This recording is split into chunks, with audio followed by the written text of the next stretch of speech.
Welcome to the 2024 Africa Day Lecture at the University of Mpumalanga under the theme Celebrating Diversity and Showcasing Our Africanness. I would like to acknowledge the presence of our Vice-Chancellor, Professor Mayekiso. I would also like to acknowledge the presence of members of MANCO, being DVC, Professor Mbewe, Executive Director Operations, Mr. Flame, Dean of Students, Dr. Maminza, Registrar, Mr. Likhodi. I'd also like to acknowledge the presence of members of IMANCO, staff and students.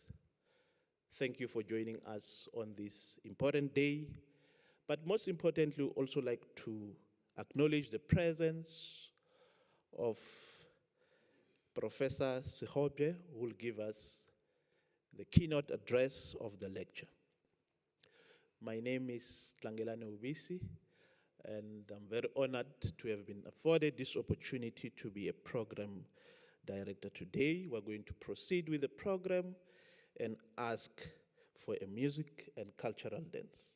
You may continue.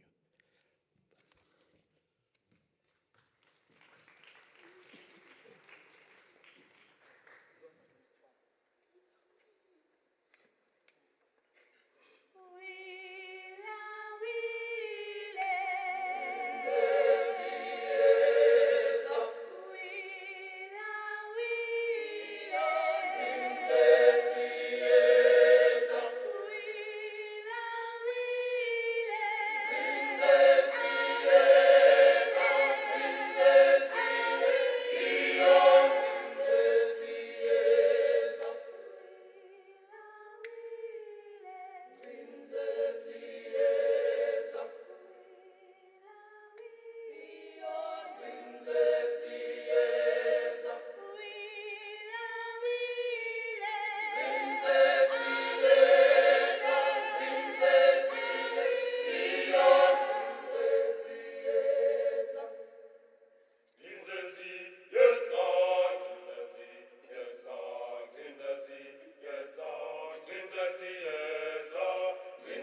Thank you.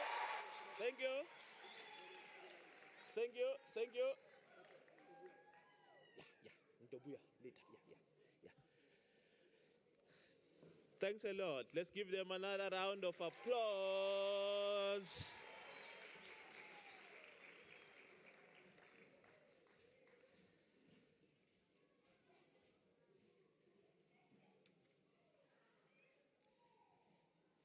Thank you. We're in Africa. We are Africans. We have a tendency to sing and dance when we're happy, but we also have a tendency to sing when we're unhappy. So it is in our nature as Africans.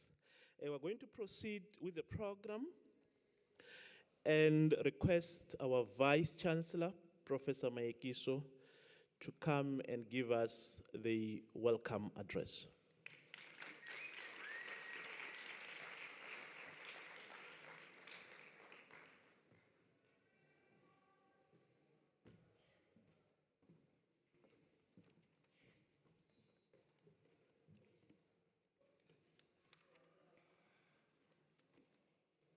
Sanibonani,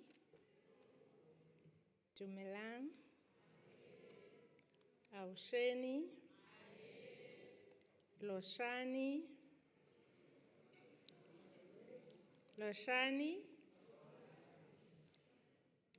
Dimasiare, Molweni. Good afternoon, Goeiemiddag, Namaste. It is indeed an honor and a privilege for me to welcome all of you to the Africa Day celebrations with the theme Celebrating Diversity, Showcasing Our Africanness. A special word of welcome to our guest speaker, Professor Alinah Segobye.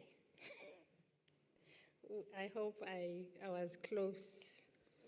We are honored to have you as our guest speaker today. Welcome to members of MENCO, IMENCO, staff, SRC, students, and any other guests present today. This year we are celebrating Africa Day, focusing on the following 6 countries: Egypt, Ethiopia, Ghana, Botswana, Cameroon, and Chad. As members of MENCO, we are representing all these countries. I'm representing Chad. Do you know, students, will you stand and so that they see you? You are representing Ghana.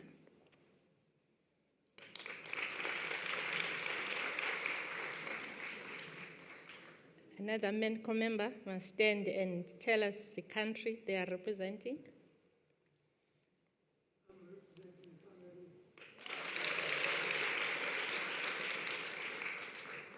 Other MENCO member?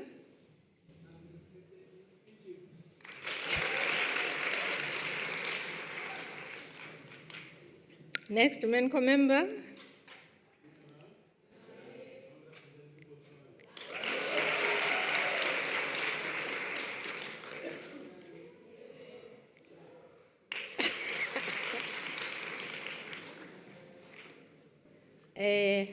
Was showing that Africa Day is a day of great importance to the continent and its people.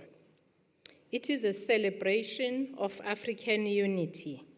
At the same time, it creates a platform for us to reaffirm our commitment to work in partnership with other Africans to realize our potential by nurturing an environment that is conducive to prosperity, democracy, and peace.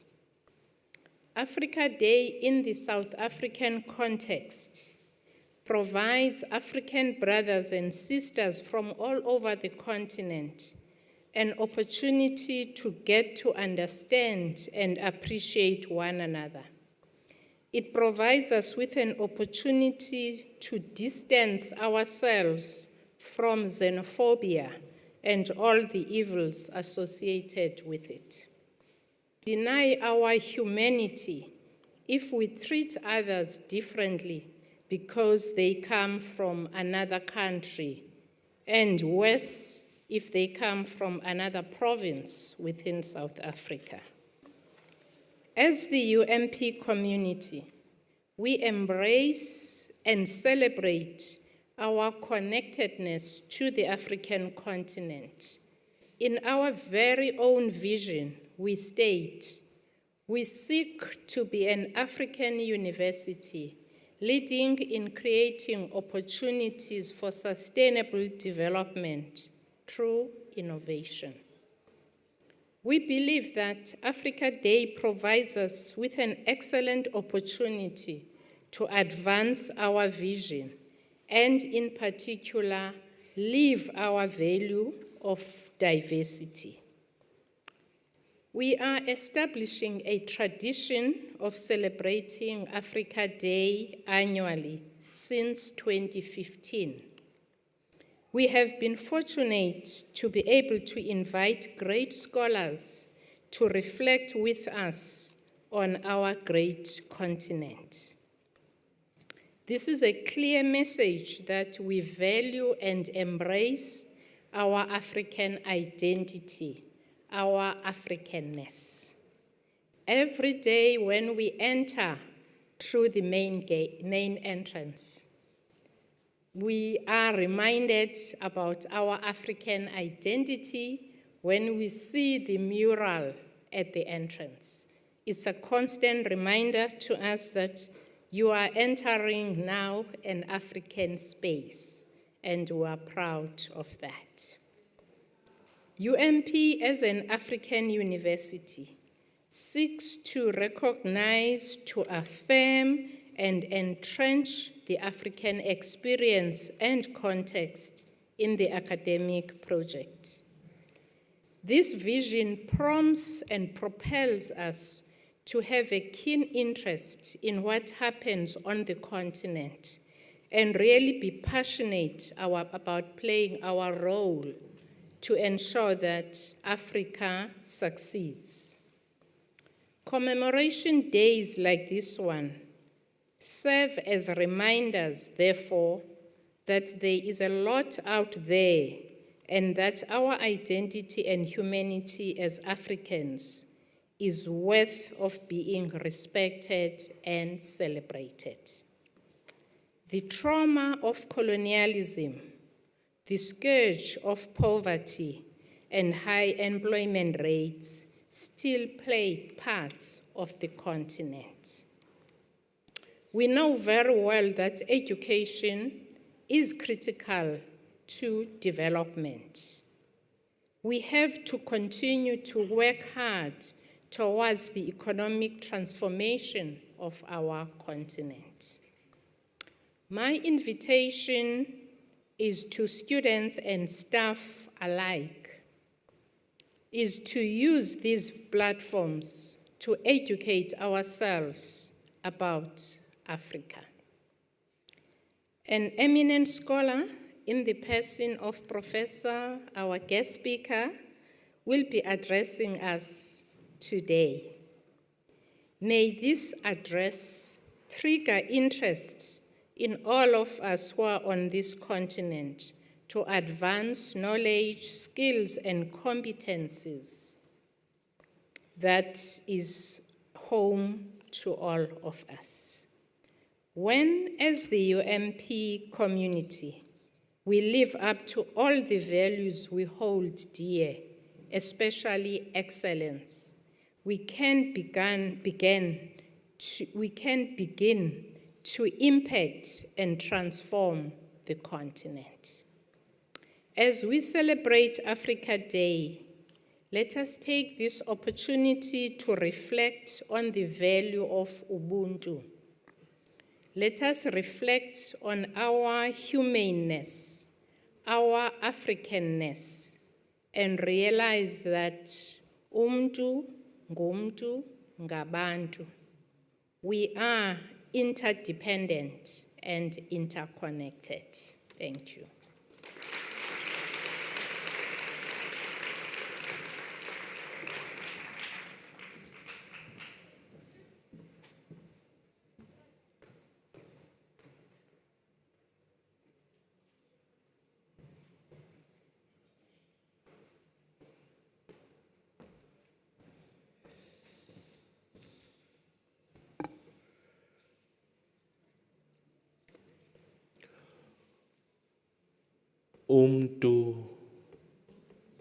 Umuntu ngabantu.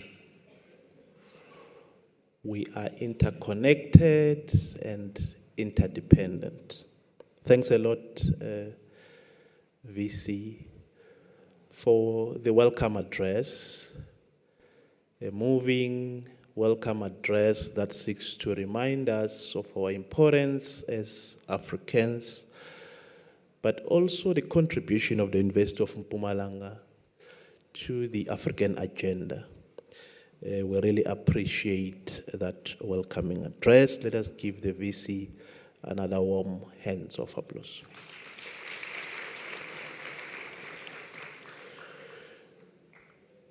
We're now going to invite the Deputy Vice-Chancellor,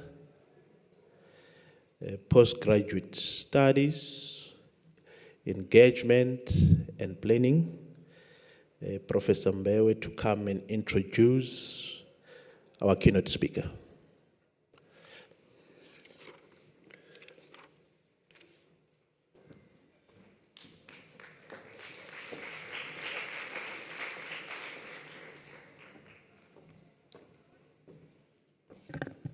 Good afternoon, colleagues. First and foremost, I would like to recognize the presence of our Vice-Chancellor, whom I call our first citizen in the university, the management that is here present, executive management, Imanko as a whole, our guest speaker, whom I'm going to introduce very briefly. Ladies and gentlemen, colleagues, good afternoon. I didn't hear that response. Good afternoon. Right, the importance or the significance of this day has been thoroughly been canvassed through the mouth of our Vice-Chancellor, who actually laid out why we are here, why is it important that we celebrate Africa Day. For me, it's a day of emancipation of Africa from the peripheral consideration to the center, which is where it should stay every day. So without further ado, I have Madam Vice-Chancellor, by your permission, the singular duty to introduce the guest speaker of the day. So first and foremost, our guest speaker is Professor Alinah K Segobye. From our communication, there is a detailed accomplishment that is showing how far and how excellent a scholar is actually talking to us today. For me personally, she is my schoolmate. We were together in Cambridge. When I went to Cambridge, she was, I think, in her second or third year on PhD when I started. So she's my senior. but we became friends then. And it was a pleasure just to meet this intelligent archaeologist who spoke so passionately about African history and origins and about where we come from. So here I'm just going to pick up just a few excerpts and trusting that you have read or you will continue to read the rest of it. Professor Segobye, as I've said, holds a PhD in archaeology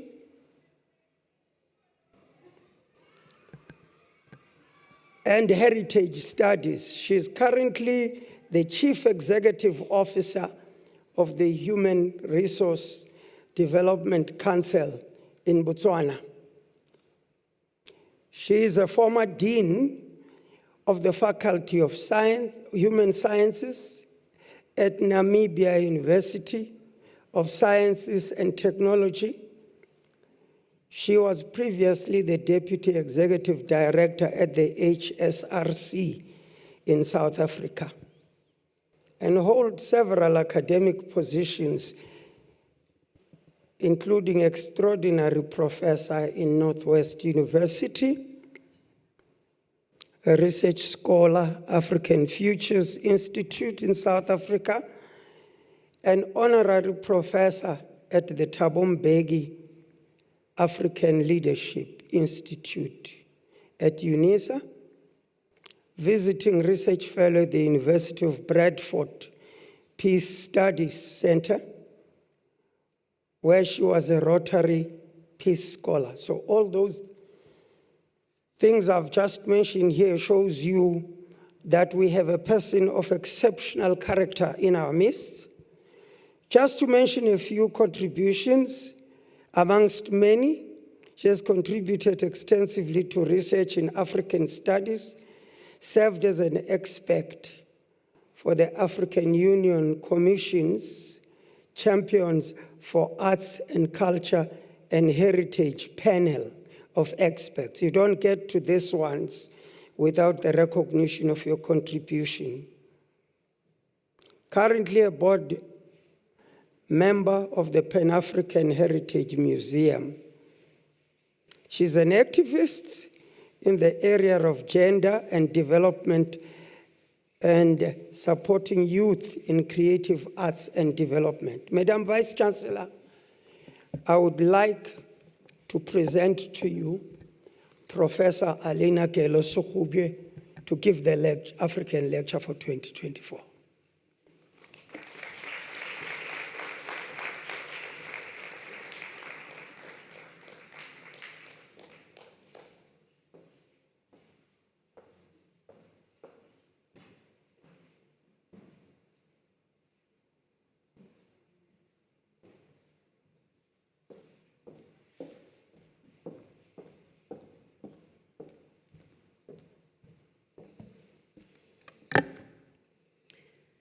Dumelang bagaetsho. Oops. I thought this was a firm surface, but. Sanbonani. Good afternoon, bonjour, and many other salutations that we can share. Mindful of the time that we have, let me start by recognizing and thanking Vice-Chancellor Mayekiso, Professor Mayekiso, for inviting me to give this lecture. I'd also want to extend my thanks to my colleagues who started this initial conversation, Professor Gumede, Professor Mbewe, and other colleagues who made sure that I can reach this destination, and to thank you all for the hospitality. Let me start by also thanking the community for the warm reception I've received so far, including the musical interlude. As indicated, I am a keen supporter of the arts and culture, having been a practitioner many years before. I'm hopeful that at the end of the presentation we can see a few slides which have some of the heritage of the continent that I'd like to share, but that will be at the end of the talk. So in the meantime, let me start by saying I'm very privileged to be here to share a discussion from the title of my presentation, From Fractured Past to Liberated Futures, Harnessing African Heritage for African Unity and Renaissance. And the question you may ask is, what is perhaps a thread that takes the past to date and to the future? And I'm hoping that in this discussion, I will be able to highlight some of these threads and connections. To start and set the context, I think it's just to highlight, as Professor Mbeki said, that I'm an archaeologist by training, and I have done most of my archaeological research in Southern Africa, Botswana being the primary country where I did my work, but also in South Africa, Zimbabwe, Mozambique, and other parts of the continent. And one of the things we archaeologists have learned is not only depth and time, but also richness and diversity of Africa's heritage and histories. And that through no cause of our own as Africans, this history is unknown to many of us. In other words, most of it is hidden, excluded, or completely denied in the world of scholarship. So it's always difficult to explain to audiences how rich and how privileged the heritage of the continent of Africa is. Some of you may be familiar, for example, with the history of the northern part of Africa, especially Egypt, Sudan, and know of what we call the pharaonic histories of that region. But many of you may assume that it's not African, because oftentimes the scholarship of Egypt, or what we call Egyptology, is taught as a Western civilization subject, as a classics. So our knowledge systems oftentimes assume that Africa is poor of knowledge, of history, of innovation and technology, which is not always the case. So my passion for archaeology started at a very young age. When we were young students, we discovered that we were in the middle of a very troubled period of the continent. Many of our countries in the Southern African part of the world were not yet free. So we joined the struggles for freedom, what we call the liberation struggles, in search of uhuru, because we believed very strongly that our own freedoms were interlinked with all of those of our brothers and sisters who were not free at the time. So we joined these movements, but also in so doing, in my quest, I took history and languages of Africa as my majors, and soon discovered that our history that we were being taught was incomplete. So I chose to pursue my career in archaeology because I felt we could go deeper in understanding, and that has brought me to this space, to today.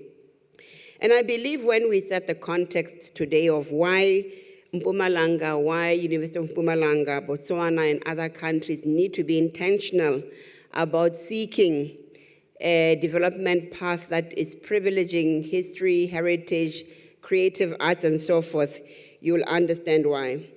In the main, we know that the legacies of colonial encounters, imperial pursuits, all the way from the 14th century, have devastated the African continent, from not only the early imperial incursions, but principally to the transatlantic slave trade, to more recent extractive activities of imperial powers. We have lost a lot. We have attritioned human capabilities, natural resources, and more troublingly, in more recent times, intellectual capabilities developed by the African continent. Against that context, when the early leaders of the continent sought to pursue liberation struggles, especially those countries that became independent in the late 50s and early 60s, countries like Algeria, Tunisia, Senegal, Mali, they chose to ensure that they celebrate the continent as a whole. In other words, we will be free when all of us are free. So leaders at the late Kwame Nkrumah, Mwalimu Nyerere, among others, ensured that the quest for liberation became a wholesome project. Hence, as the moderator was saying earlier, 1963 is an important year. The formation of the OAU, right through to more recent times with the AU, African Union, it became clear that the quest for liberation is intertwined with our own freedoms and of course our own intangible heritage as a continent, and more importantly, our material heritage and capital, which was part of our development trajectory. So in many ways, as we look at the university as a site of learning or institution where we begin to see how we can grow and develop and form knowledge communities, it's critical that we are mindful of this painful past, this confused past which has been denied in terms of knowledge, of its material richness, but more importantly, of its capacity to innovate through technology and other resources. So sometimes when we hear music like Not Yet Uhuru, it is clear that there's a long journey ahead of us, and that is one of those important points one wants to raise. Despite all the global compacts that we have, we've had the MDGs, now we have the SDGs, and any other activity that we see the world engage in highlighting how we are connected, it's quite clear that the African continent tends to be the poorer cousin of global world players, especially the global north. However, it is pleasing that in the last few years, the last decade, we've seen an effort to try to create a balance between these unequal or imbalanced and sometimes polarized worlds. The emergence of the BRICS, for example, has given the South-South collaborations a little bit more, I'll say, clout on the global stage in terms of countries coming together, being able to create compacts that advocate for more just and importantly, humane treatment of people of African descent. And this, of course, is critical as we look at the COP or the climate action that includes and affects in the main small island states such as those of the Caribbean, where we see communities being faced with the peril of, you could say, extinction of their countries because these small island nations are faced with submersion as a result of the increasing challenges of intersecting climate crises. I think when we look at the continent and what it is that we should be celebrating, among many things as we mark Africa Day, it's critical to note that the Liberation Project, despite some of its, I'd say, naysayers, has been a very good and successful project, in the sense that we've seen the liberation of the continent, notwithstanding the ongoing challenges of protracted and intense conflicts across the continent. We are a continent that has also witnessed a lot of democratization and innovative governance systems.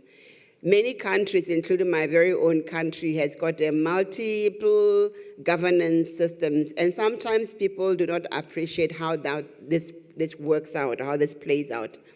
A democratic state that also values traditional leadership systems, that enables and ensures that access to justice, for example, is provided for outside of the traditional Western institution of the civic courts.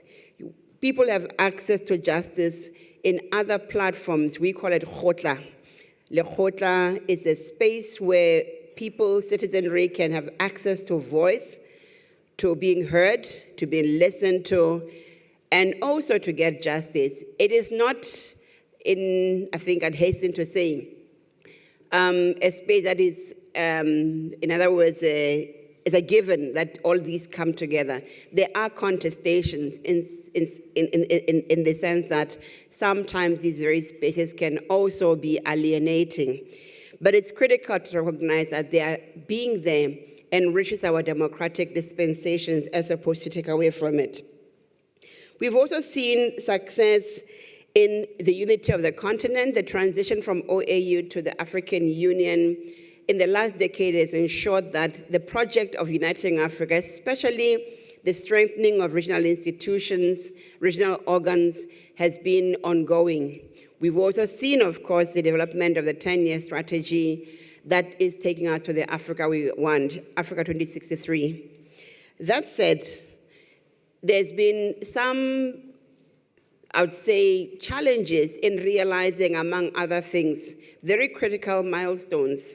The realization of the African Cultural Charter that speaks especially to the Renaissance of the continent has been slow in respect to uptake by African governments. And one may wonder why. In part, it's because we as civic society are not as committed or as strong in taking up the project of ensuring that the arts and culture of the continent are the driving force behind our education, our technological innovation, and importantly, of our funding mechanisms.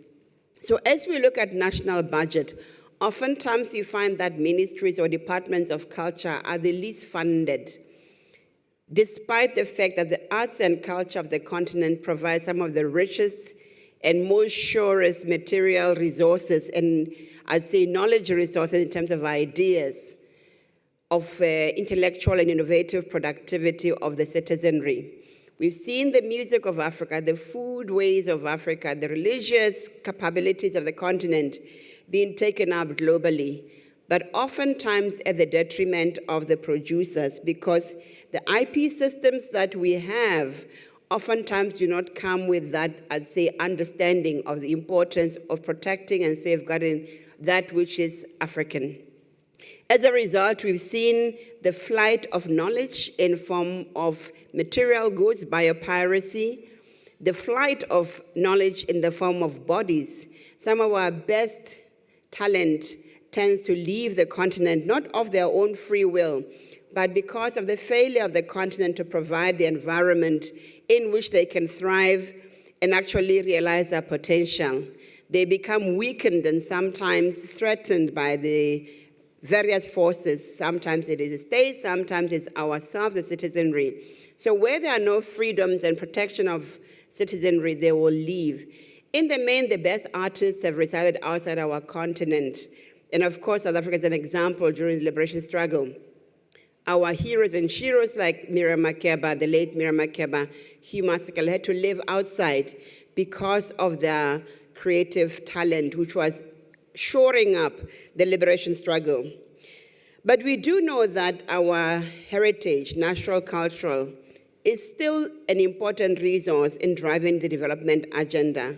I'm pleased to know that the university currently houses a very rich, and I understand, very well-resourced tourism department and school. It is critical that these resources that are there are also utilizing and leveraging the cultural heritage of the area. And it is in this regard that we look at, perhaps in terms of disciplinary practice, the areas of agrotourism, ecotourism, to drive and ensure that there's opportunities created for the youth especially. It is also important that we recognize our linguistic diversity. I'm pleased as a VC was addressing us, her salutations actually put forth and put forward the salutations of greetings in the multitude of this area and perhaps of a more global space. Because by acknowledging others, you are saying that you are determined to collaborate, to be with, and therefore show tolerance with them. And I think it's critical that as we look at avenues for developing further this institution beyond the 10 years, we are looking at leveraging the linguistic diversity and richness of the area, especially because in the area of tourism, whether you are looking at local markets or global markets, you're always going to be needing to be capable. So language skills is critical in an area where we are hoping to grow tourism and, of course, many other sectors of development. As introduced, I come from the Human Resource Development Council of Botswana. Our main mandate is to advise government in respect of labor, skills development, and importantly, the education ecosystem. Some of the gaps we've seen, for example, in advising the government are the manner in which young people, as they complete their schooling, their education pathways, whether at basic education, at midway point, but importantly at graduating, are often not able to enter the world of work because there's still skills gaps. Oftentimes, those skills gaps are noted in areas such as language capabilities, language skills, but also importantly of soft skills. So it's critical that we also recognize our rich intangible cultural heritage as one of the resources that we can utilize to develop the holistic human actor to be able to be in the world of work. Some of these are critical in pursuit of, for example, excellence in the hospitality industry, where your demeanor will say a lot about whether you are able to interact with others. So in teaching, in developing curricula, in doing research, we should be mindful of these opportunities and ensure that we create the facilities, whether it's language laboratories, centers for self-development for students that can enhance these skills. But we must also be mindful of the policies that our respective countries and governments put in place in the area of culture and development. It's important that we also look at the global space, and it's pleasing here that international agencies like UNESCO have been intentional about addressing this issue of culture and development, but importantly of culture and peace. UNESCO's role in promoting a culture of peace throughout its diverse programs is critical because one of the greatest threats to humanity is conflict. The insecurity that has been realized throughout, and especially in the last decade, is troubling because for the continent, it has created, as I indicated earlier, very, I'd say, traumatic experience, especially for young people, in respect to the absence of peace in their countries. Many of our countries are in various states of conflict, with millions as internally displaced persons, millions who will never be able to turn back to their homes, and as a result, millions who will lose their right to a quality life, including education. So it's critical that a culture of peace is continuously embedded in our education systems and education institutions, because only then can we inculcate and foster and engender a culture of mutual respect, tolerance, and understanding for diversity. This does not come easily, and it does not come happenstance. It has to be intentional that we cultivate the curricula, we calculate the informal and formal curricula that ensures that we embed that education in our education system.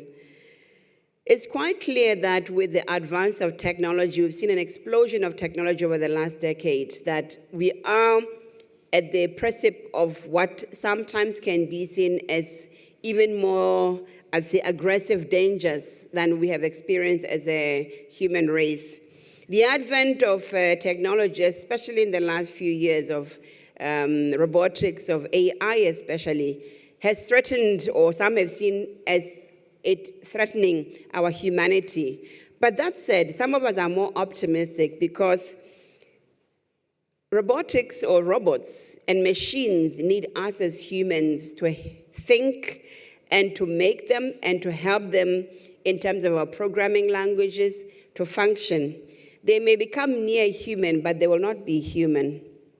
In other words, that gift of humanity still resides with us, and it's our responsibility to nurture it. And in this regard, one implores that as we look at the curriculum, as we look at enhancing our uptake of technology, as we look at diversifying our research and any other activities that we do in the academic intellectual project, we are mindful that we should be ethical in our efforts, in our endeavors to diversify or to capitalize on the moment of technology's enablement.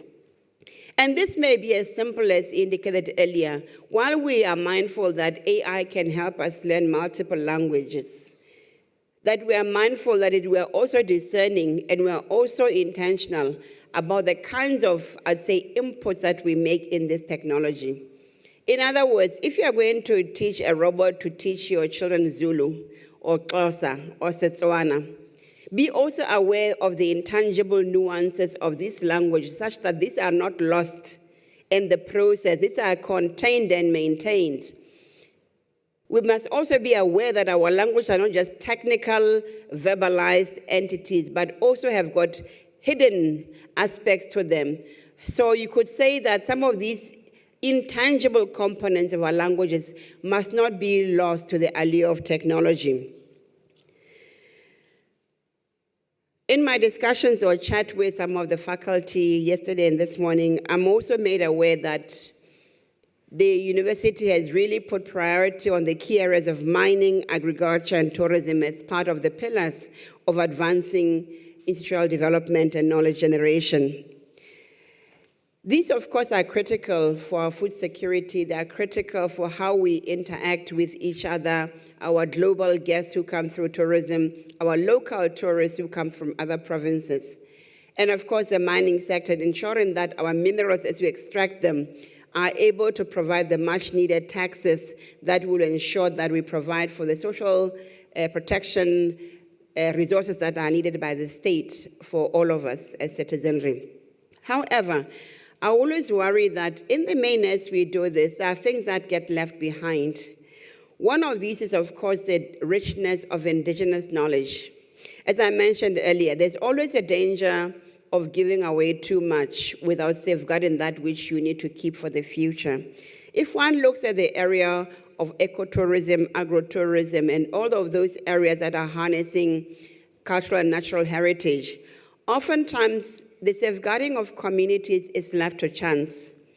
As we do the compacts with communities and community-based research, let us be mindful that our communities from where we come may not have the benefit of, you could say, the intellectual, legalistic research language that we have. So as we do research, we must be mindful to co-produce, co-design the very tools of research, the language of research, the methods that we apply for that research, including when we do the findings and disseminate them, or products when we go to commercialization, that these are shared with a mind of justice and a rights-informed approach to sharing and beneficiating the communities where these resources are coming from. We've become, since the pandemic especially, keenly aware of the inequalities that are there in the area of medical technologies and medical knowledge production in the form of big pharma. Most of these products that come from our, I'd say, communities, I was pleasantly noting in my hotel room that we have a soap and other products from Morula tree. It's called marula. In my language, ke morula. Then marula will be the plural. But morula is a fruit that not only nurtures us, but also wild animals and others and so forth. It's become one of those much sought after products in the, I'd say, beauty industry and biopharma. However, I'm not sure to what extent we've seen one, I'd say, knowledge holder from the region being held up to be given accolades for sharing their knowledge about the very high-level importance of this product. In other words, we suppress the knowledge owners who come from communities, and this is part of the unjust systems that we as academia sometimes perpetuate. So in our research, we must be leading with integrity in ensuring that we don't pillage resources from our own communities and in many ways perpetuate the very crimes of coloniality that we saw with the time when we were colonized, or the imperial project that extracted a lot from us. It's critical that as we go forth, as we set the next 10 years of the university forth, we are intentional about making sure that we put communities first. We put knowledge holders and practitioners first. In other words, it'll be great to see a time when a young person can take a degree in indigenous knowledge systems and related curricula here on the campus of Mbombela.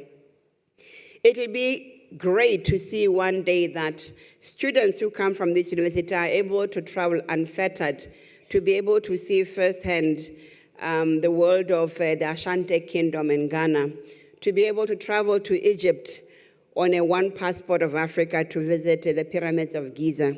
But this may take a little bit of time. That means that even as we look at the broader curriculum, we must be looking at avenues for ensuring that we take away the structural barriers that prevent us as Africans from moving intact and within the region and continent. The coming of the African Continental Free Trade Agreement ushers in, hopefully, a new era when we shall be seeing more opportunities for the movement of goods, ideas, and of course, people. That said, we need our countries to be safer. The ongoing conflicts which take away our peace, security, and well-being, safety of our citizenry are critical for us to be looking at.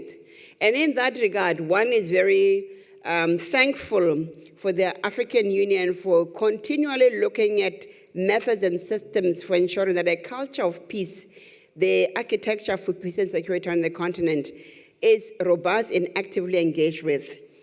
And we should also be looking and thanking our 50-plus countries for continually coming together, whether at a technical level, ministerial level, but importantly, head of state level, to ensure that they meet, they discuss, they interrogate ideas that can be translated into action.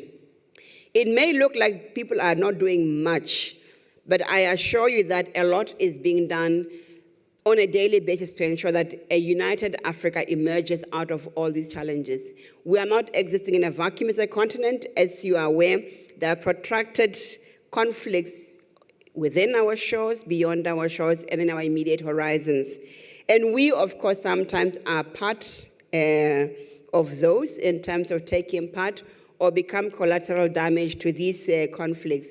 So in other words, if we are a university that is intentional about building futures, where and how is our curriculum reflecting this culture of educating for peace in our engineering, medicine, mathematical studies programs?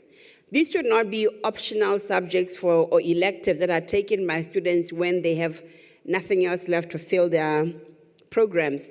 These should be the real bedrocks of education at a university that is intentional about producing Africans who are mindful and conscientious about a culture of peace that is anchored on its cultural heritage, that also believes that the future of the continent rests in the hands of the youth especially, but all of us in this room. So in terms of future outlook, I'd say that one of the key challenges that we must be looking at is how do we harness the youth dividend that I also see reflected in this room. Across the continent, I'm told the median age is 19 or thereabouts. In other parts of the continent, like West Africa, most of those young people live lives of precarity and oftentimes tragically dying at sea, not because they're being trafficked, some are being trafficked actually, but most it's because of their own free will, trying to flee from challenges of lack of employment, lack of security, and seeking better pastures. And the question is, when this continent is as rich as it is, why is it that we are unable to provide that safe space, that resilient space on the continent? And these are the questions that we should look at collectively to ensure that we provide the demographic dividend that we have, and it becomes the true, I'd say, bedrock of the future of the continent. So in this regard, what is the future? Some of us who've started working in the area of future studies will highlight that the future is not an accidental space that we find ourselves in.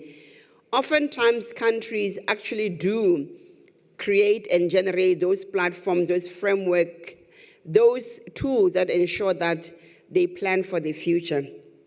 So in other words, futures literacy and future studies is a real field that should be also provided for. And I'd encourage that at the next strategic retreat, the management also looks at bringing future studies to UMP. Principally because if you do not create the future or are not part of creating the future you want, someone else will take it. So today we speak of colonized futures in the same breath as we speak about colonized pasts. So how do we decolonize the future? The first part is being intentional about ensuring that there's futures literacy in how we teach ourselves about the future. And this is not, some will say, just simply throwing a few marbles and hoping something comes out. It is using the tools, which again, thankfully, the African cultural milieu is rich in, using the tools of, among other things, backcasting, forecasting, storytelling, and many others that are rich in our cultural landscape on the continent. One of those, of course, in the area of religious studies and cultural studies is divination. Something that divination, they think that is a voodoo. It is not voodoo. There are cultures, if you look at, for example, when you go to Nigeria, I don't know how many of you have read Things Fall Apart by Chinua Achebe. If you go to Nigeria, the Yoruba culture, it's quite clear that there's a very rich intellectual and spiritual and many other ways of knowledge generation in our cultures, likewise in Cameroon, which we can foreground in creating the curricula that actually Africanize studies of the African future. Currently, most of the tools we use, of course, are from Western knowledge systems, but epistemologies of the African continent are rich. Religious systems of the continent are rich in ways in which we can study the future. And I encourage all of you to go look at various expressions of African future studies, including what young people often put up as Afrofuturism. And it'll be quite interesting that many of you will not find resonance in how, for example, in our cultural heritage, we are able to communicate with past, current, and futures. Sometimes we deny that knowledge and talent, but it is there. In going towards conclusion, I'm hopeful that I can quickly go not so much to these slides, but to the images and conclude on those images, just to tease you about some of the things that I have talked about. So if the slide manipulator can just go up to the images, thank you. Or maybe pause at this quote and see a quote that I wanted to actually project. This is a statement that was made a couple of years ago, or maybe 40 years ago, by the founding president of Botswana, the late Sekgama, about the past. And it still remains relevant to date, that if we don't take charge of our history, we'll be people without a soul.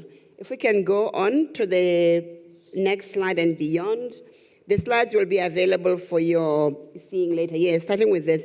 How many are or have been to Egypt? I see a few hands. Anyway, there we go.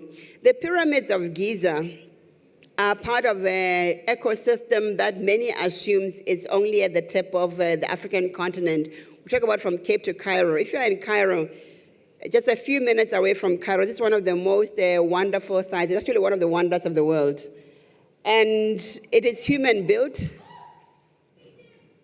There you go. It is human-built, and therefore someone must have imagined what this will look like. Oh, I see pyramids at the back. Yes, we are at Giza.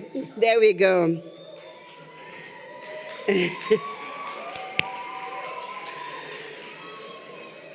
What many will not know is that these were built with human labor, most of which the origin of these civilizations are somewhere in the heart of Africa. Many of you may know of the River Nile, but many will not know that the source of the Nile is in a country or a region of Africa in the area of the Great Lakes in Uganda.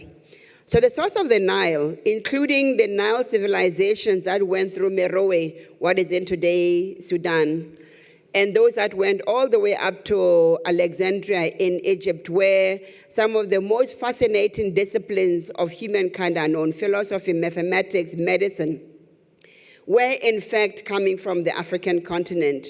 So when they talk about fractured past, oftentimes I give example of how those who study the history of ancient Egypt are not aware that it's linked to the study of Black Africa at the source of the Nile, where people are. If you go to the next slide, many of you are familiar with this beautiful woman, Nefertiti.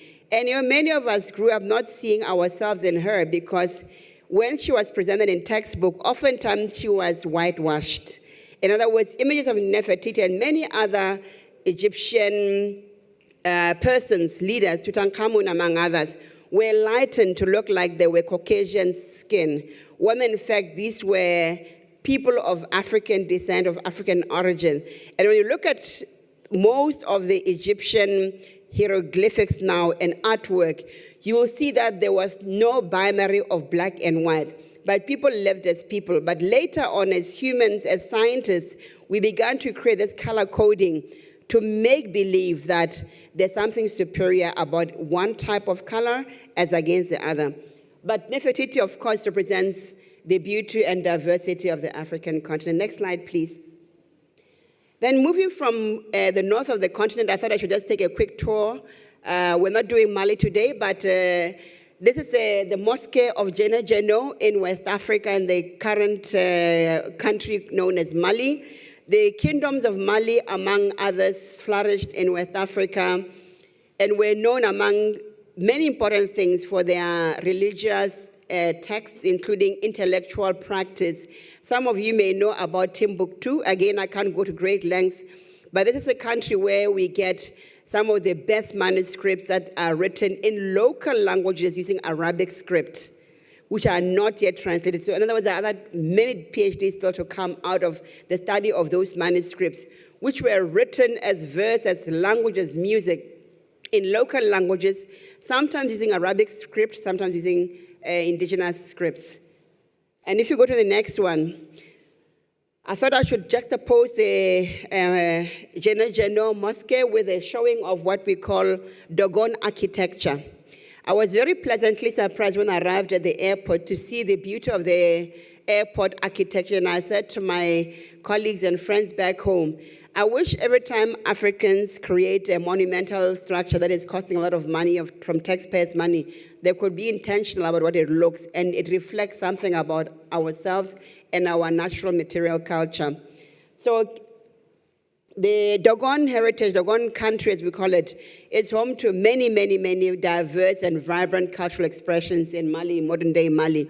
But as you can see, the beauty, the style, it highlights not only innovating, but adaptation to nature.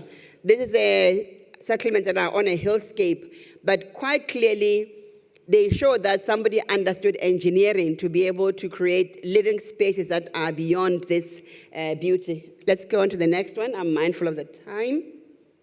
And then coming closer to home, Great Zimbabwe. How many of you have been to Great Zimbabwe? Very few hands. It's right next door. And many people don't know that Great Zimbabwe is in fact one of many hundreds of settlement types like these. Part of my own doctoral studies were built around learning the settlement or spatial archaeology of Southern Africa.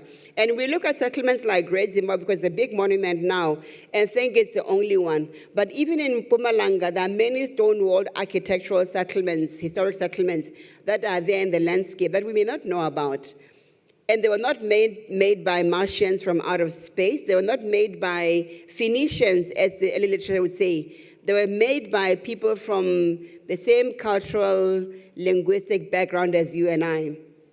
The Great Zimbabwe Munumutapa Empire spread its wings all the way from the sea coast of Mozambique all the way to the Kalahari, which is why my own archaeological research was in central Botswana. And it's interesting, again, to look at the architecture, the design, the ingenuity, it stood the test of time. And we know many buildings today which are built, which crumble within a couple of years. It means that the builders of Great Zimbabwe were not only intentional, but knowledgeable about technology, about material culture, and many other things. Please go to the next slide. I come closer to home. How many of you know this woman? Now we are close. You see, when you bring something from the global to the local, and many of you have recently heard, and with much accolade to those universities, I'm hoping that Mpumalanga will be the next one, that Esther Mahlangu has been honored with doctoral acknowledgements or doctoral certificates from a number of universities in South Africa. And this is in acknowledgement of, the next slide, please, of a work which was recognized by BMW Germany. BMW, for those of you who love cars, know that it's one of the most desirable cars in the world. She was gifted the opportunity to decorate BMW. As you can see, she's in the interior of the car. There are other images where the exterior of the car is shown. I didn't bring that slide. But you can see from her own decor and dress that the geometry of the colors, textures that she uses, and the material itself is extremely rich. If you're a computer engineer trying to code what she does on cloth or on walls, on murals, will take a whole lifetime plus many PhDs. But she does it all from her mind. She doesn't use a manual, a textbook. How do we not recognize such talent and knowledge and say it is just basic knowledge? I think some of the questions when you talk about the academy that we need to go on. Next slide, please. And quickly moving then to another area. This is an artist from the San people of Botswana. And another area where recognition came was the recognition of their work. You saw in the earlier slide the recognition of the work on the car. Now it is aeronautic technology. Several airlines, especially British Airways, chose to decorate their tails with the work of indigenous women, Dada being one of them. Her artwork sells for thousands of dollars and pounds, but she lived, unfortunately she's now late, in abject poverty. Many San people today still live as invisible citizens in our countries and communities. Next slide, please. This is one of Esther's pieces, Professor Dr. Mahlangu's pieces on a tale of one of, I think it was British Airways. Similarly, in Australia, with Aboriginal and Torres Strait Island communities who also have been recognized, who also have got immense artwork, but who also live as sometimes second-class citizens in this world. And then conclusion, the next slide, which I conclude with, is taking us to the distant past. I don't know how many of you are aware or know rock art, the original artwork of the, I'd say, humanity. We in Southern Africa are likely to have very rich rock art. I'm sure that if you go to the Kruger National Park, you'll find sites, archaeological sites, heritage sites, where rock art is. Some have seen this as a simplistic, shamanistic art, but some of us who invested life to study this have known how rich this heritage is. And it's important that as we move towards a technology-infused and AI-infused world, we are mindful that we protect and safeguard this knowledge of people, especially of indigenous people, because it can be lost forever. And with that, I thank you.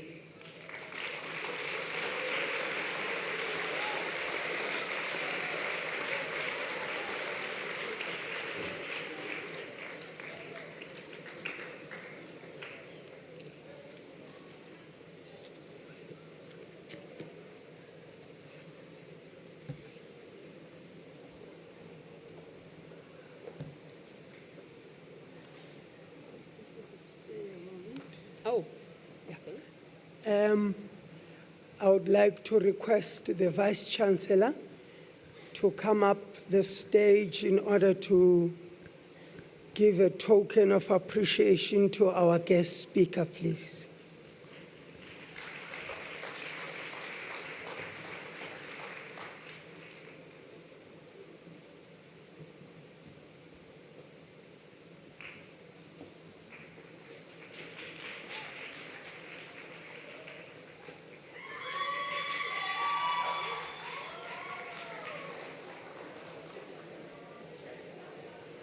Thank you.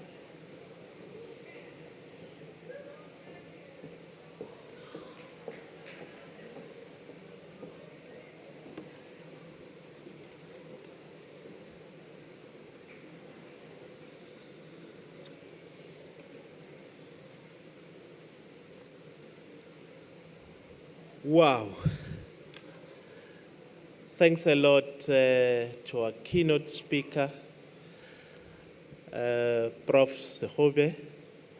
I think possibly you'll agree with me if I were to say that lecture, will possibly be equivalent, maybe a qualification of some sort, or a short course. In a short period of time, we're able to learn a whole lot of things. We really appreciate. I think we're better in terms of our knowledge of the African continent, the talents that we have, our traditions, our heritage, and we've also been exposed that we don't travel a lot. Indeed, the liberation of the African continent was a successful project.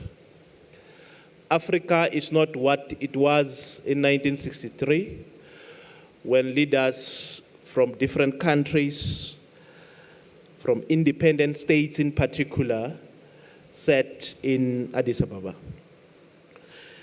There is a need to deliberately promote the culture of peace. Conflicts in Africa are derailing progress. There's a need to embed the culture of peace. Thanks a lot. We're going to request that if there may be few questions that we can take, just two. If there are any, if there are none, I take it we're all good students. We're going to request our cultural group to get closely to the stage. They're going to proceed and give us an item on entertainment, and thereafter we're going to move to the second part of the program, which we're going to request Ms. Mtomboti and Mr. Kaya to come and take over. Thank you.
Thank you, thank you, thank you. We're going to proceed with our program.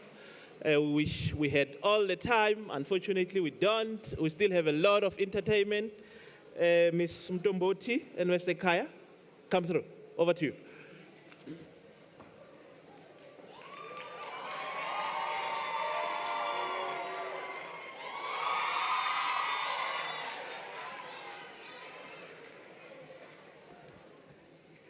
Nganensi bazalo bhotise kuni nonke mawethu ndibulele ngothatha inxaxheba yokuzovuyisana kunye nathi kolusuku olukhulu kangaka apho sizingca khona ngobuAfrika bethu. Ladies and gentlemen, I go by the name of April Kaya, born and bred in the Eastern Cape, the home of legend. And I will be your co-program director for this session. Now meet this vibrant and charismatic young lady from the heart of Africa with this beautiful smile. Colleague, over to you. Ladies, gentlemen, esteemed guests and fellow Africans, standing before you is a young African girl that was born from the beautiful city of Cape Town, a girl that is a symbol of hope and a promise, a girl carrying the dreams and the aspirations of her people wherever she goes. My name is Duduzile Mtomboti. Wow, I couldn't have said it better. The dreams and the aspirations. Now, not to be a judge, but telling from the way you all look today, I can safely say that African beauty is not just about physical appearance, but a spiritual and cultural essence that shines from within. Today, we gather to celebrate the mother continent, the cradle of humanity and the land of untold riches. Africa, our beloved Africa, is more than just a geographical entity. It is a symbol of resilience, the testament of the human spirit, and a beacon of hope. That is why we're here today, to celebrate the vibrant people, the vibrant cultures, and the diversity of languages that make Africa such a fascinating continent. Now, without any waste of time, we are going to receive beautiful and powerful presentations from the following countries: Egypt, Ethiopia, Ghana, Cameroon, Botswana, and CAD.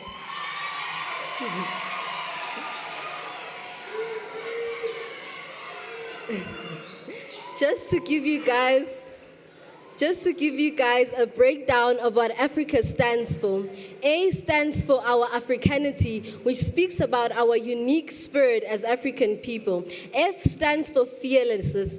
R stands for resonance. I stands for inclusion. C stands for community. And last but not least, A stands for our authenticity, which speaks about our unapologetic expression of our culture and identity as African people. As now, we are going to be getting performances that are showcasing Africanness and that speak about our diversity as African people. Thank you. In the heart of Africa's Horn lies a beautiful nation of unbroken pride. Ladies and gentlemen, let's give it up for Ethiopia as they make their way on the stage. Thank you.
Salam.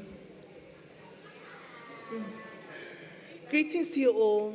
My name is Dimakatse Kekana Nkonyana, and today I'm going to present to you a beautiful country. I give you Ethiopia. Ah, how beautiful she is. Ethiopia is a landlocked country in the horns of Africa. Ethiopia is bordered by the Aruha. She is also bordered by Buiti, bordered by Somalia, Kenya, and also Sudan and South Sudan. Ah, how beautiful she is. She accommodates 128 million people in her prime. Ah, Ethiopia, where all the dreams are shared and she can unveil her beauty. Ethiopia does that in the capital city. Ah, Addis Ababa. Nevertheless, Ethiopia, the beautiful land, has a very rich history. She runs number 13 on the most popular country globally. Ah, how beautiful Ethiopia is. When I think of her, I just imagine a beauty where she is the oldest amongst all of us. Ethiopia traced back human organs in her prime. Ah, Ethiopia. Nevertheless, Ethiopia is also good when it comes to her heritage, when it comes to her religions, when it comes to her pride. Ethiopia was first adopted Christianity in the early 330 AD, and then Islam came on the 615 AD. Ethiopia was so big that she had to break. Her primes and her tribes were splitted amongst her prey. She had the Oromo, she had the Amrat, she had the Somalisa, she had the Tigrons, and she had the Sidama. How beautiful Ethiopia is. Not only does she give such great pride, kingdoms emerge here in Ethiopia. Kingdoms such as Demat and kingdoms such as Assum. Ah, Ethiopia, how beautiful you are with your modern history and your modern pride. Not only does she produce greatness, Ethiopia also reigns on the leading when it comes to religions. When it comes to Christianity and Roman Catholic, she is 67.3%. Then also Islam in 31.3%. She never discriminates, she accommodates. So she also invited a small group of the small Ethiopian Jewish. Ah, Ethiopia. About this land, come and tell you more about Ethiopia. Ethiopia, when you walk into the people, they're all praying and they're all reign with goodness and gladness. Ethiopia is the place of dreams and hopes. Ah, Ethiopia, how beautiful you are. She reigns with great joyful. When you come to her, she'll accommodate you in a beautiful lands. Look at how beautiful she is. Look at her creation. Look what Africa can produce. She produced Ethiopia. And when you get there are lecturers' hills, home strands, a little bit of star resorts, and not to forget the cuisines just to fill their bellies, such as Next Kamchu, Sol Leti, Bebek Belulu. If you come to Ethiopia, you should make sure you carry yourself with pride. Whereas she is the oldest amongst us. And you know when we treat old people with respect, they value our morals. I have said all I know about Ethiopia with you. Now, let me show you what Ethiopia is made of.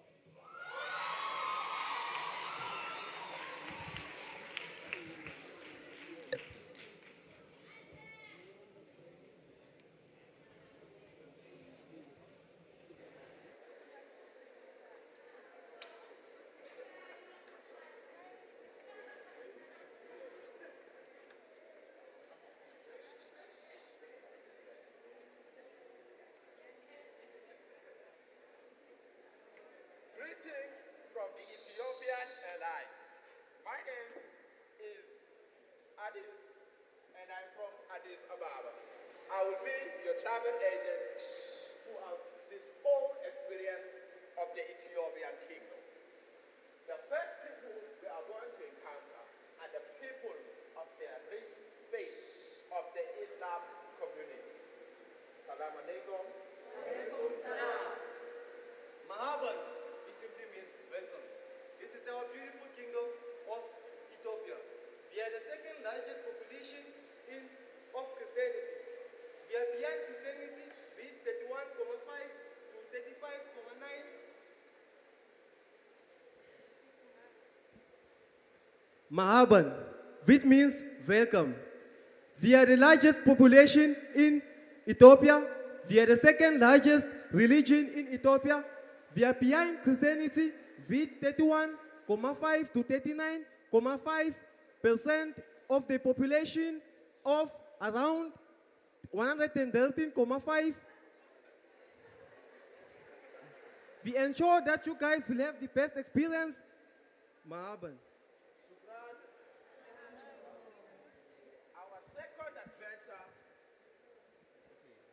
Our second adventure goes through with us to the tribe of the Somali people.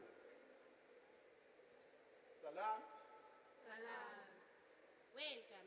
This is the Somali tribe. All of the major Somali clan families are found in Somali region. The Somali Darood are the largest clan family numerically with Darood.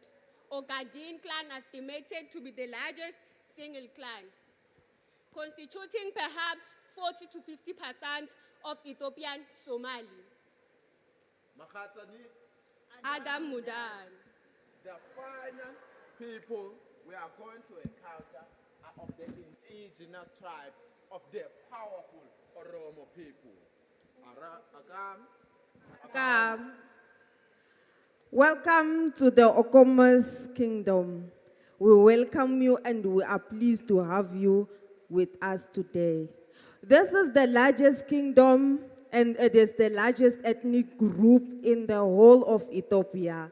We are predominantly concentrated in the Oromia region that is situated in the Ethiopian central. We are very pleased to have you. Please take this Fusha Mumasha Bufatan as a gift from us, the Oromo kingdom, to take home with you.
Hello.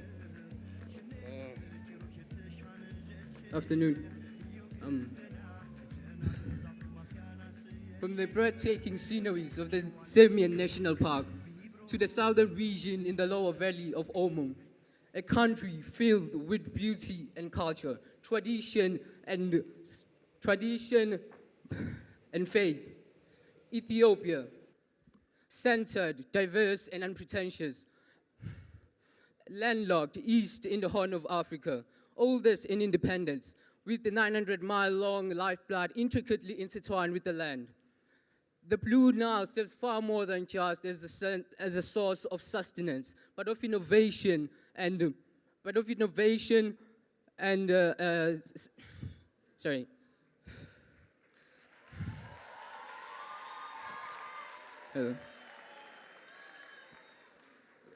The Blue Nile serves far more than just a source of sustenance, but of innovation and as a symbol of the nation's tenacity. A people so lively and vigor, irrefutably presented in their dances. From the joyful shoulder dances of the Iskita, to the beautifully complex footwork of the Amhara, to the regional variations of the Guruaj, the Tigways, or the Walaga and the Jima of the Oromo. Sorry, of the Oromo. Each contributing to the colorful tapestry of the Ethiopian authenticity. A taste of originality found in their beautiful mouth-watering cuisine, food prepared to be shared with friends, family, and strangers alike. A love blossomed from the rock-hewn churches in Mbombela. Two hearts seemingly yearning for the other, like the trees in the Pale Mountains, drawn together by a shared adoration of wonderful Ethiops, and drawn again apart by the harsh reset of one's clock. We defeat Jeshidish with Inat Ethiopia. March forward, Mother Ethiopia. Today, we celebrate your splendor. Thank you.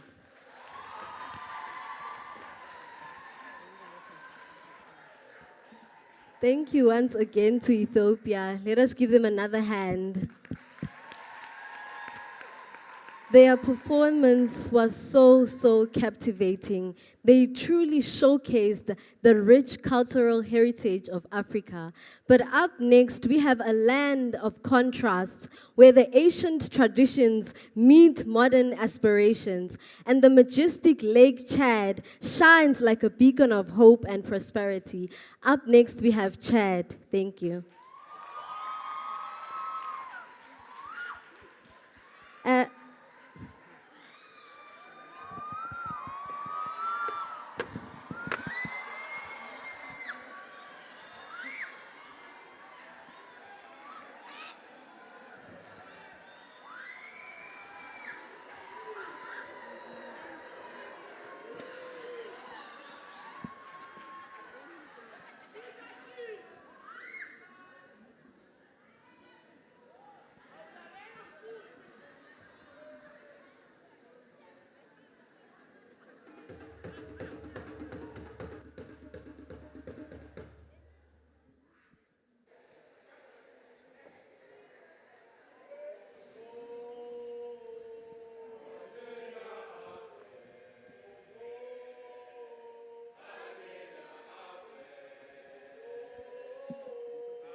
Greetings, my lovely audience. We are the Chadians. My name is Mr. Butelez. I'm very honored to be in front of you as we took our flights last night from Chad.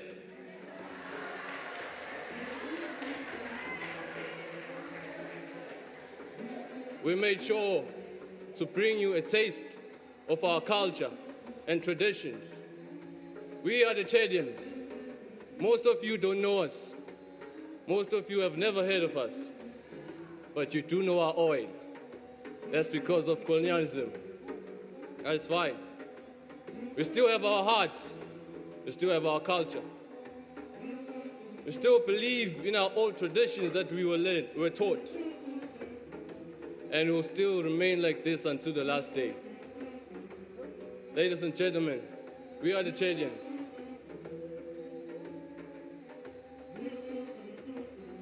I want to start with our motto: unity, work, and progress.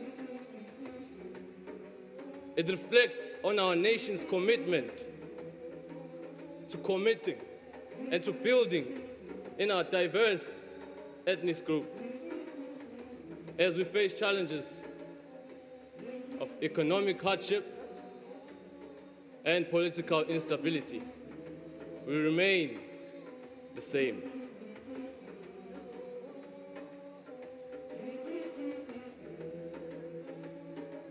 Our cultures are still the same. Our traditions are still the same. I'll get to our introduction. As I've said, you do not know Chad, but I'll explain. We are known to be a country that's in the north, central North Africa. And we are big in music and dance. The most official languages in our country is French and Arabic. As I proceed to give you a taste of our country, to give you information about our country. I ask that with us. And our country was named after this lake. As I've said, we do have oil. It's in our country's economy. The poorest country in the world. And the trade of livestock. Storytelling in my nation is a heritage, is a tradition. The elders use storytelling to pass down legends. The elders use storytelling to pass down lessons and myths. Our attires, as you can see, my people on stage are very beautiful, even though you never said it. The pictures on screen, we get to speak about the Chadian cuisines. Even though we are said to be the poorest country in the world, there's cooks. Our most famous dish that my brother has just passed is the Jared de Bouef. It consists of sliced beef and a variety of flavors. Moving on to our most famous dish that is enjoyed by our visitors, the Chadra Afasi. It is a traditional Chadian stew. We enjoyed it before we departed from Chad last night. We made sure to bring you our most famous dish as well, the Bal Bezi, which you are free to come and taste in our corner right there. Taste, not eat. We enjoy it using with our most famous juice. We call it the jus de fruity. We will continue.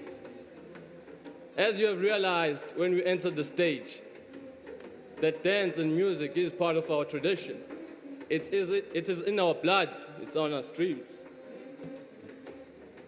We are using dance to show our heritage, to show our emotions. And I believe you are very good. My people, you are in luck today. We are going to perform for you our famous dance. A dance that you will love. By my people here, the Chadians. It is called the Sao dance.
My lovely audience, you are very much welcome.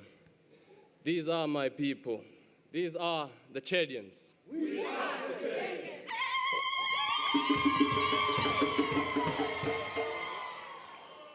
Before we depart, because we are in a hurry, our plane is waiting for us, we would like to sing for you our national anthem, the national anthem of Chad. I thank you.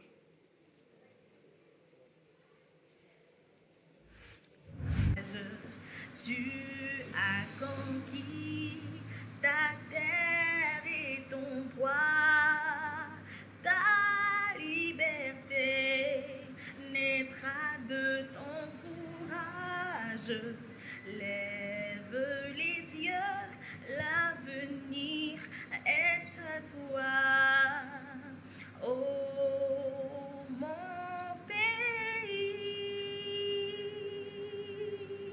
que Dieu te prenne en garde, que tes voisins admirent tes enfants joyeux, pacifiques, en avant, en chantant, fidèles à tes ancêtres qui te regardent.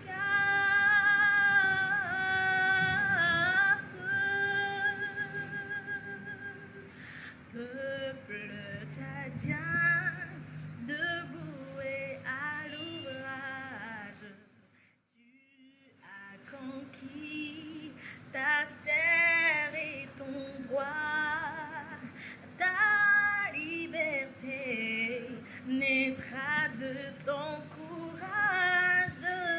Lève les yeux, l'avenir est à toi.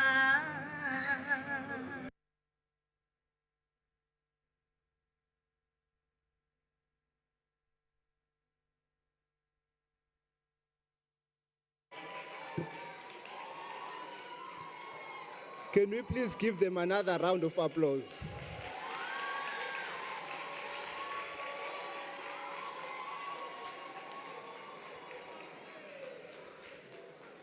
There is a line that I take away from their presentation that says, as much as we still have our hearts and our culture, we will remain standing until the last day.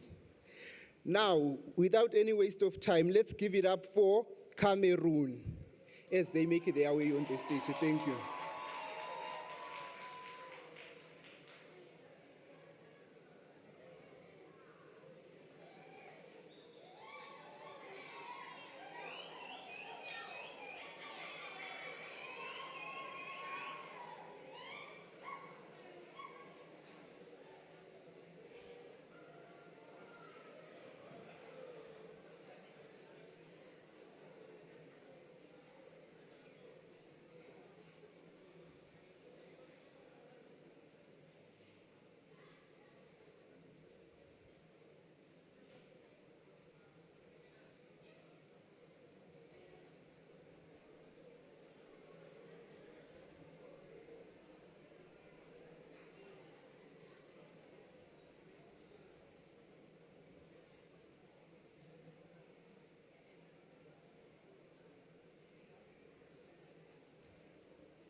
Incumbent traditional prime minister, His Royal Highness Igwe Dr.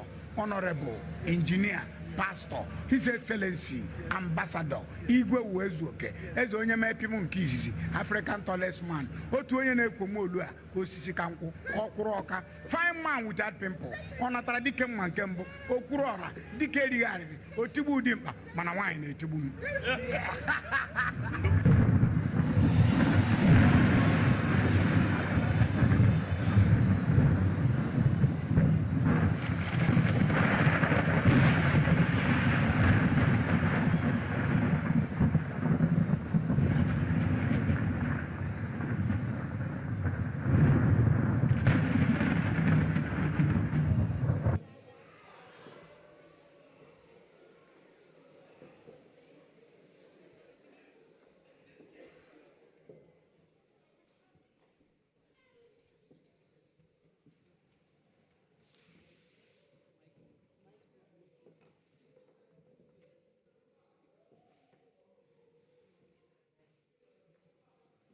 It was late in the evening during a terrible thunder, and the children are terrified.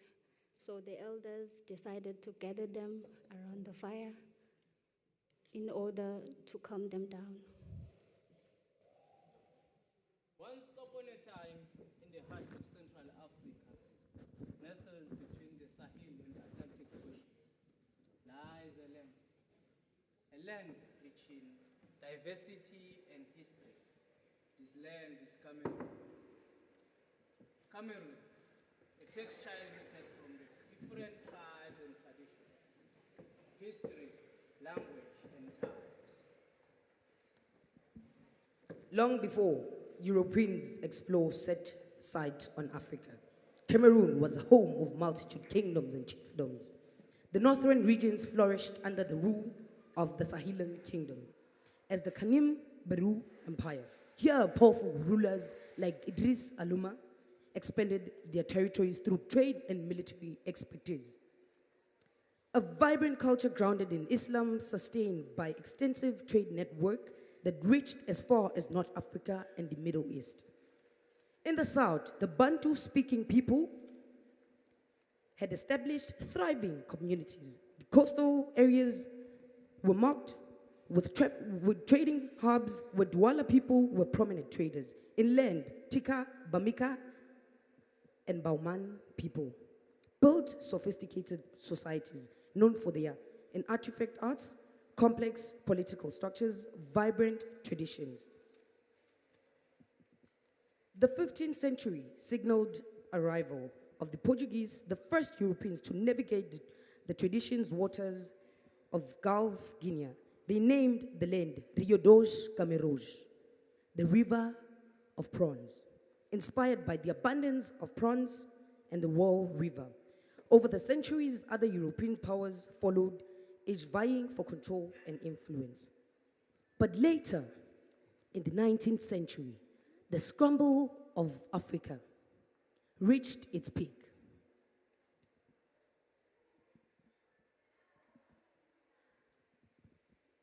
So, Grandpa, how was life after colonization? Germany emerged victorious in the race for Cameroon, proclaiming protectorate in the 1884. Under German rule, the colony saw significant infrastructural developments, including railroads, plantations, administrative buildings. However, this came to a great cost to the local population, who endured harsh labor conditions and significant disruptions to the traditional ways of life.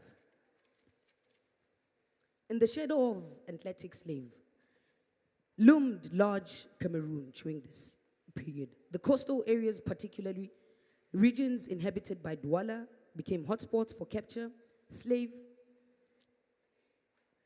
Africans. The impact of slave trade was devastating as countries were uprooted from their homes and subjected to their unimaginable horrors.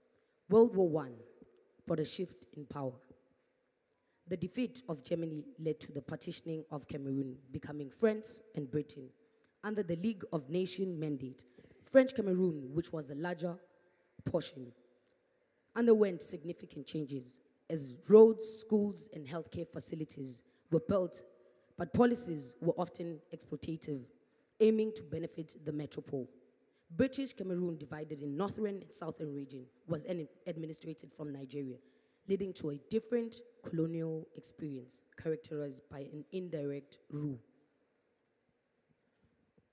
The winds of change began to blow stronger in the mid-20th century, as nationalist movements became more faster in the African continent. In Cameroon, leaders such as Ruben Ngobe and Felix Roland, they spearheaded the push towards independence after years of struggle and negotiation. And then, in January 1 of 1960, under the leadership of President Ahidjo,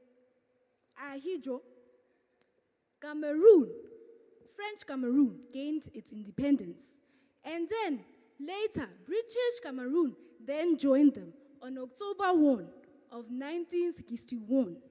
Then they formed the Federal Cameroon Republic, the Federal Republic of Cameroon. Ahidjo ruled the nation's nation, and with an iron fist, he promoted economic development and national integration, while also suppressing political dissent. His resignation in 1882 then meant that his successor, Bio, would now become a ruler. Under the rulership of Bio, Cameroon then experienced a lot of economic challenges and political unrest, and struggled to even balance the diverse interests of Cameroon's many ethnic groups. The modern era has seen Cameroon grapple with different issues such as corruption and human rights abuses, and super-realistic movements, particularly in Anglophone regions.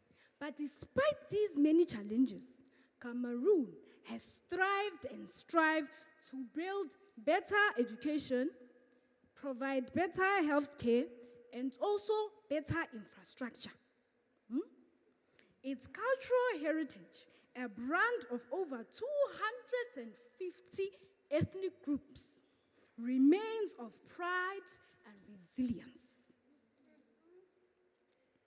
Today, Cameroon is often referred to as Africa's miniature due to its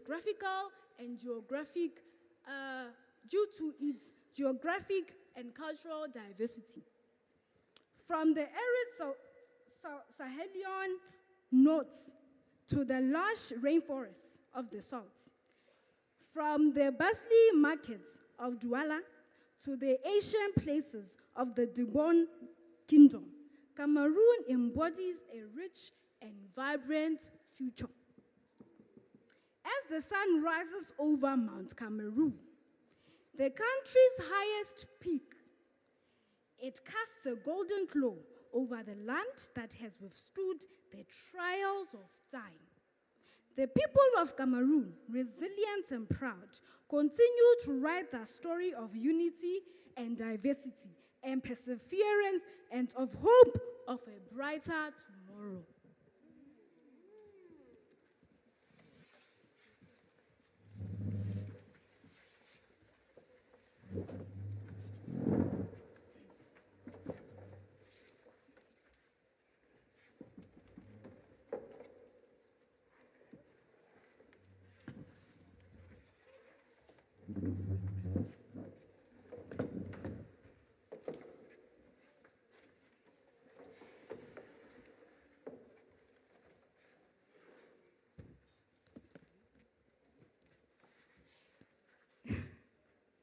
In the beating heart of Africa lies a magnificent jewel, Cameroon.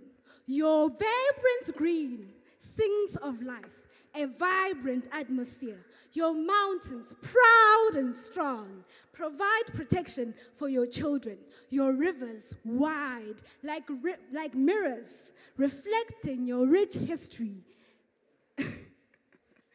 Flora and fauna in harmony, dance in symphony, a treasure for the eyes, a paradise that never dies.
Let us give it up for Cameroon once again.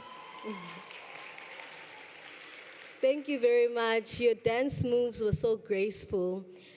Next up, we have a nation where the whispers of the ancient pharaohs still linger in the desert winds, and the majestic pyramids stand tall, defying the sands of time. Let us welcome Egypt.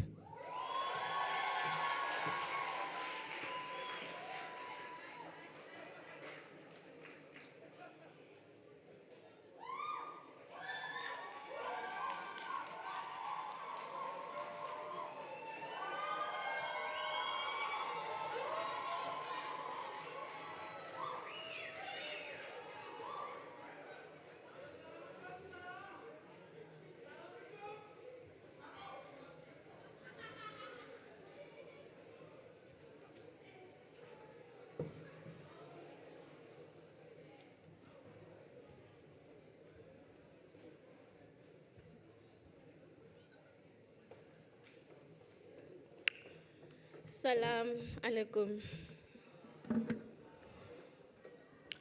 Ladies and gentlemen, this is Egypt traveling through the sands of time. Who's standing before you is Maela Rasidikan.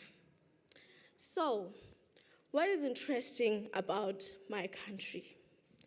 What is the ancient history of the Egyptians? So, Egypt is one of the countries which have the longest histories of any country, which is traced along the Nile River and the chief's wealth that came from. We believe that most Egyptians descended from the settlers who moved to the Nile River. The Nile River is the Egyptian sole transportation for many years till date, which it made it possible for them to keep large surpluses of crops. We acknowledge Egyptians as the best in mathematics, and their advanced writers like hieroglyphics. The legacy of the ancient Egyptians is still in work with the royal tomb, the royal temple, the mortuaries, and even the temples, the pyramids. So, what is the livelihood of the ancient Egyptians? We believe that the ancient Egyptians, they were farmers. They lived with their families in houses made of mud bricks near the Nile River. The Nile River flooded throughout the year, leaving behind the fertile soil, which was used to cultivate crops. The crops were wheat, lettuce, papyrus, flax, and lastly, barley. So, what is the modern history of the Egyptians? We believe that Egypt is in a geographical position at the center of the Middle East, whereby it has given it an edge. They were the first ones to come by with medicine, mathematics, and even agriculture. They were the first ones to commit with Europe and Africa, whereby thousands of Egyptian students went to the neighboring countries to teach students. The scholars in the Library of Alexandria built a Ptolemaic era around 300 BC, which also contributed in maths, medicine, and agriculture. The Al-Azhar University, it also helped in spreading the knowledge of Egypt. And we, in the modern time, we continue to say this, both institutions, they continue to inform a modern thought. For 7 decades, Egypt has inspired artists, writers, scientists, and even intellectuals. The pharaohs left a huge scientific legacy that is still living till date. They were the first ones to bring about mummification and fermentation, agriculture, engineering, and lastly, architecture. The ancient Egypts, they were the pioneers in the astronomy.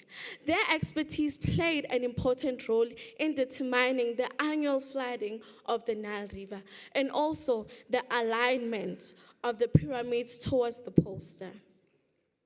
Lastly, what is more interesting about this country of mine is that this is the country that our former president, Nelson Mandela, visited after the apartheid era. So, what is the significance of my country? So, in terms of tourism, Egypt has one of the 7 wonders, which is the Great Pyramid of Giza. In history, they were the first to have a calendar. The pyramids are known as an ancient, important iconic to Egypt. In spiritual symbolism, it is a place of refuge and deliverance, as Abraham found refuge during the famine, and now it is known to have more than 600,000 refugees. Lastly but not least, entomology. The entomology part, it outlines the word Egypt itself, carrying historical weight as it is associated with the empire around Egypt.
Salam alaikum.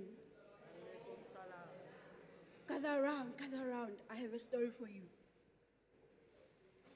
In the land of the Nile, where golden sands whispered ancient secrets, a civilization like no other emerged. It began with Minos, a ruler whose name echoed through chronicles of time. Following Minos was the era of the great pyramid builders. Pharaohs like Khufu, Khafre, and Menkaure brought about the construction of monumental tombs that were and still are proof of their power and ambition. The Great Pyramid of Giza, built during Khufu's reign, is still a wonder of this world, with its shadows above the desert that seem to touch the heavens themselves. Dearie, do you know what our ancestors believed? They believed that they became gods and started preparing for the afterlife by preserving their bodies through mummification. Only the elite and wealthy could afford it. They would take out organs, treat the body with natron, and wrap it in linen bandages with symbols and amulets. And that is why we have these incredible mummies today, a testament of their beliefs and ingenuity. Yet, amid the glory, the reign of Cleopatra, the last pharaoh of Egypt, was marked by political upheaval. The era of the pharaohs drew to a close.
A goddess as a child, a queen at 18. At the height of her power, she controls virtually the entire eastern Mediterranean coast. The great Egyptian ruler. She holds in her hands the fate of the Western world, the sole woman of her world to rule alone.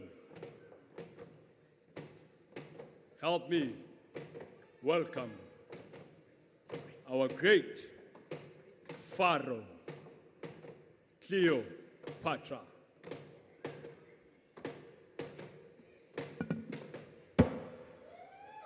Eza Wajala, Eza Wajala, Eza.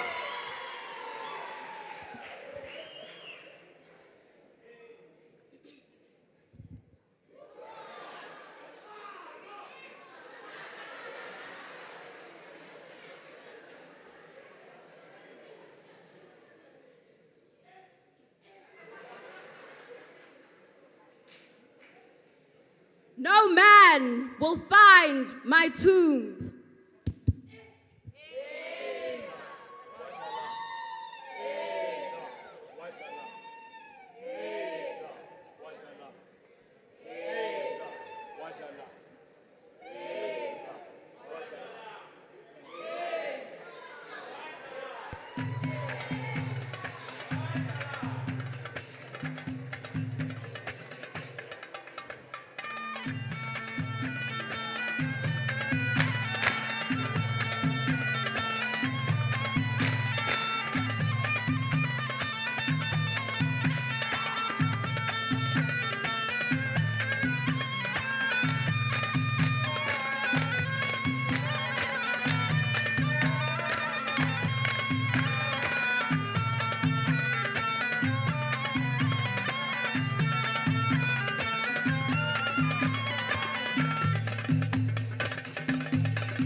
like a stormy night, the Arab Islamic Empire swept across our land and changed Egypt forever.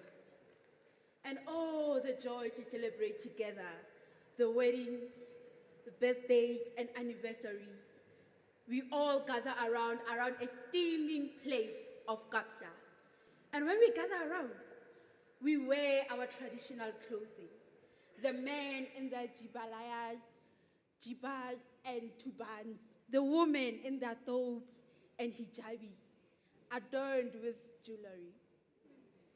Our clothing tells our ancient history, protects us from the harsh desert sun and sandstorms, reminds us of our unique blending of cultures and tradition.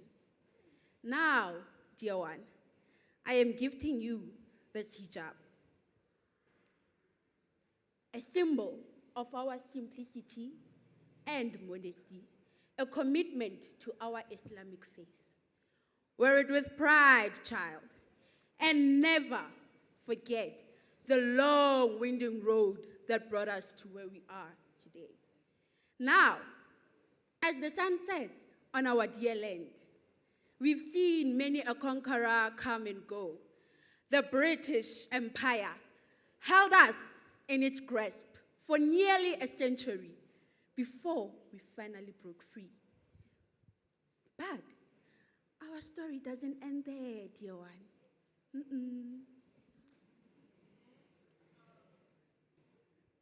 A wave of change and hope swept across our land. The Arab Spring was born. We rose up, demanding justice, equality, and freedom.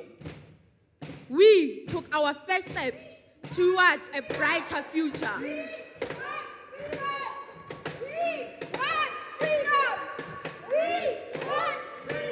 Equality. Freedom! We want freedom! Justice! We want freedom! We want freedom! We want freedom! We want freedom! We want freedom!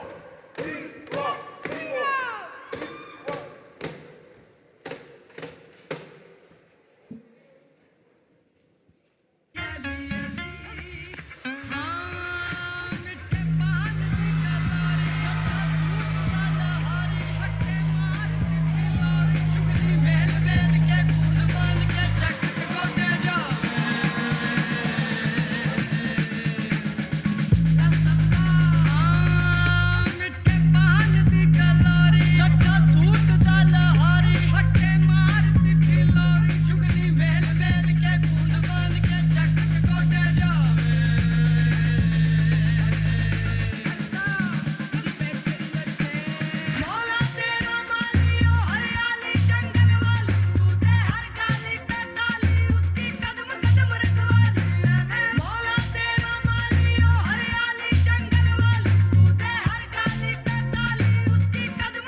Wow.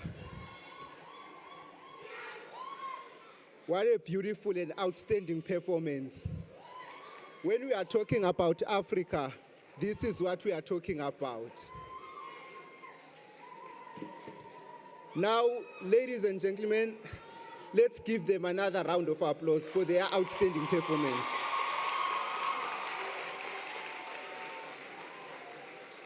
Next up, we are going to have Ghana, where the golden sunbeams dance across the cocoa plantation and the vibrant rhythms of Ashanti drums pulsate through the heart of West Africa. Thank you.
Good evening, ladies and gentlemen.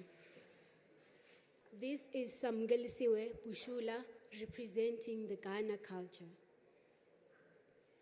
Welcome to Ghana.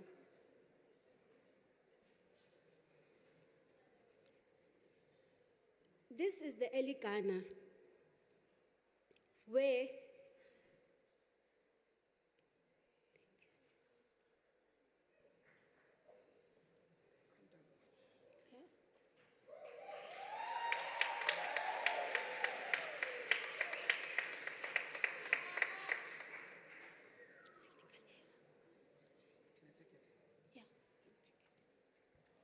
Me Pasanovi, Mesa, Otanika Hatugu Alabam. Good morning and good evening and good night at the same time. Good evening, I'm kindly Hotato Masilo and I'm representing Ghana. So let me take you through a quick drive. Me Pasanovi means greetings to you all. By the way, I'll be talking about Ghana, a country or that usually it's set in the southern part of Africa, usually known for its beautiful cultures, music, and also known as the Rasta country. Right now, let's talk about the history of Ghana. So Ghana in the late years, which is the 17th centuries, was colonized by the British, mainly because of its rich gold, though it's not that richer than South Africa. So the next slide, please.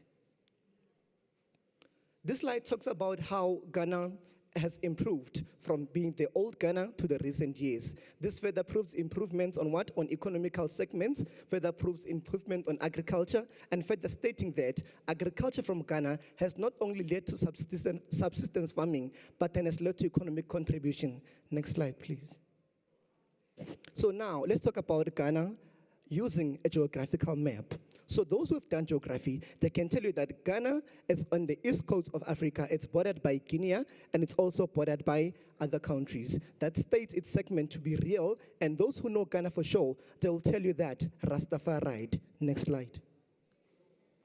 So now, before we go further, I would like to ensure you that the star and the Ghana flag usually represents unity with 5-star representations. So now, one would be asking themselves, how and why is Ghana the main cause that stands out? So without further ado, let me tell you about the Ghana Representative Council. So now, Ghana has multiple richer countries in it, and it also involves segments and provinces that are of rich quality, leading to improvements in both cultural, spiritual, and other development segments. Next slide, please.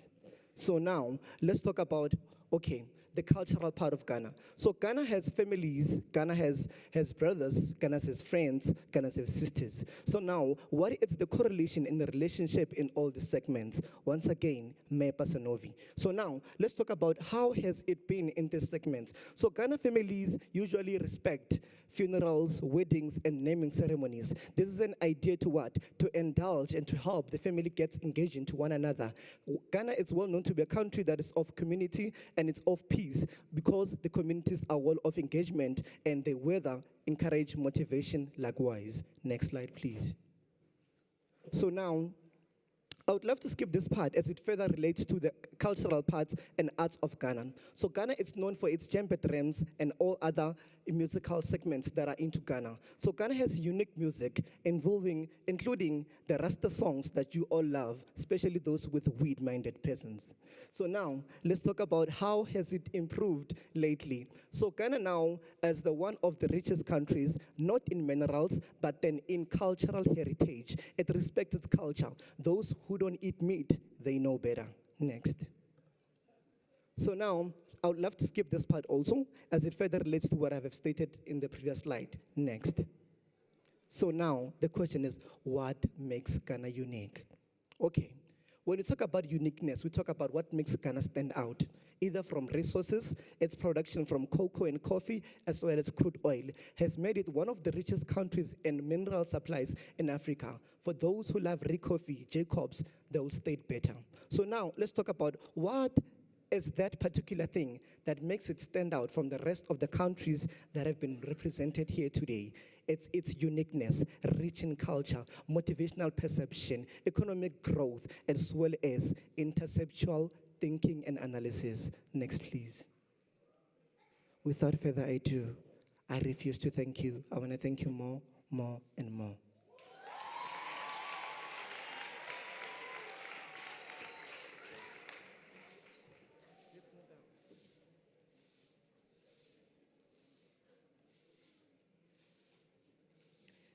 Now, this is a small scenario taking place on stage from a small village in Ghana called the Afari village.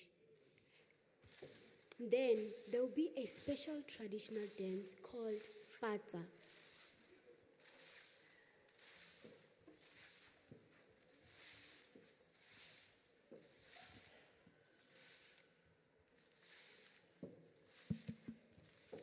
My wife, oh. My husband! My wife. My husband! You won't believe what happened now. What happened Let's now? sit down. Let's sit down. You should have brought coffee, my wife, oh.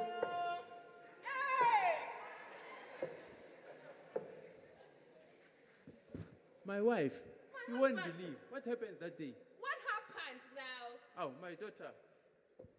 Mama, Papa. Yes, our daughter. Mama, Papa, there's this special date with my friends. I beg, can I please go? It will be part of this big ceremony that is coming. And yes, Mama, I've done all my chores.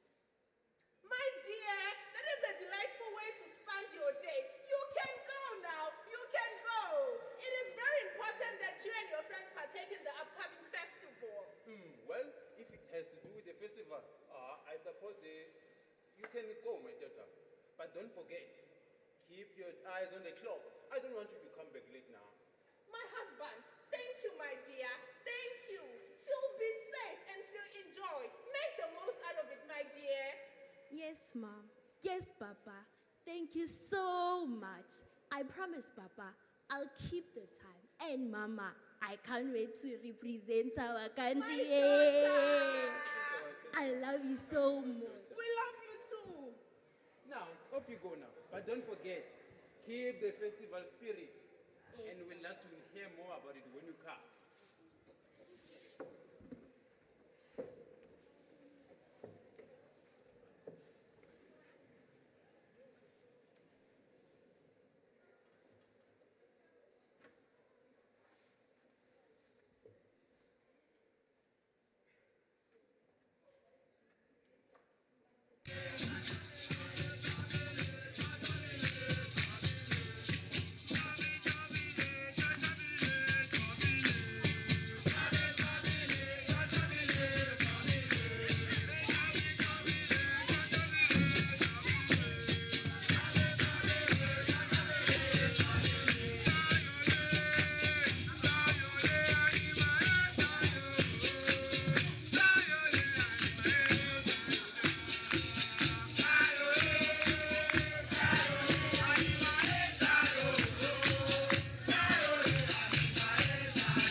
Let us give it up for Ghana once again.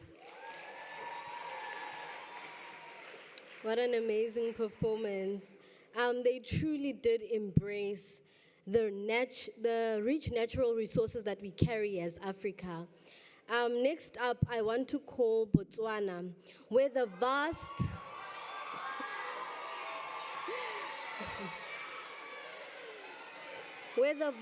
untouched landscapes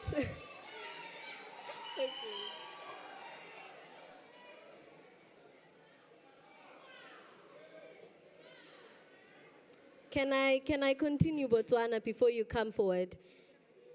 A nation where the vast untouched landscapes whisper secrets of the past, and the majestic baobab trees stand sentinel over the savannah, Botswana.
Botswana is a landlocked country located in southern Africa, bordered by Namibia to the west and north, Zimbabwe to the northeast, and South Africa to the south and southeast. Ke nagana ke ipotse gore ana modimo o na le mo maikutlong a monate thata fa ana bopile lefatshe la rona la Botswana. Bathong kana Botswana ke bontle fela.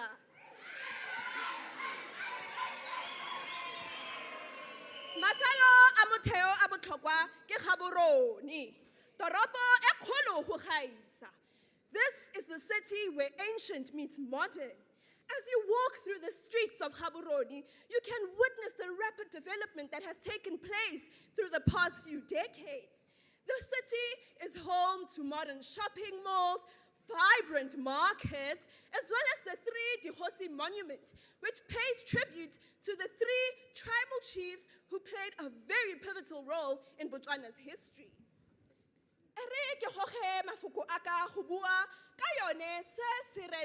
International Kama Airport. This airport was named after Botswana's first president, Iling Ene Siretse Kama. This airport ensures that visitors receive a warm and seamless welcome to Botswana. Amongst other universities in Botswana, the 3 top-ranked universities are the University of Botswana in Gaborone, which also happens to be the largest and the oldest university there, followed by Botswana University of Agriculture and Natural Science, as well as Botswana International University of Science and Technology. Nngwe ya diaparo tsa Setswana ke seshweshwe se se fitlhelwang ka botala jwa legodimo. Batho ba Setswana ba itsege ka ditiro tsa bone tsa mojiko tse di tletseng maatla le modumo jaaka ditshwantsho tsa setapa le tutsube. Ke fetele go one mmino wa Setswana ke setlholo sa motshegare o phatsima maikutlo a gago ka ditsela tse farologaneng mme re ka se ke ra bua ka Setswana re sa bue ka tsone dijo tse jewang fao tse botlhokwa tse ding mo Botswana ke tsone le kokoro e be yone ting o ka e jang jaaka motogo kgotsa bogobe one dikuku tsa mafura morogo dikgobo le yone gemere tse ke dijo tsa tlhago tse di leng botlhokwa mo botshelong jwa rona bagaetso ka jalo ke a le amogela mo lefatsheng le la rona le tletseng mmino le motshameko ke re go lona tlang mo leetong la rona ke a leboga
Dawn breaks at the darkness of a terrible night. Khosi ya Bakwena, Tao Mulapa, Ragwe Khosanatha is leaning on the death of Edge. After a very prolonged sickness, the two have been discussing the last will of the king in the presence of Barenaya Banaga ya Bakwena. The neighboring villages are Mereteng and Siraleng, home to the Bakat and Barolong tribes respectively. As the king battles to retain his last breath, the queen falls before his majesty and cries. Please don't leave me.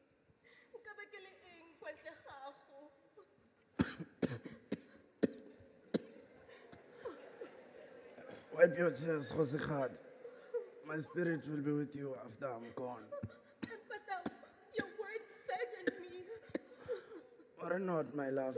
It's a tar.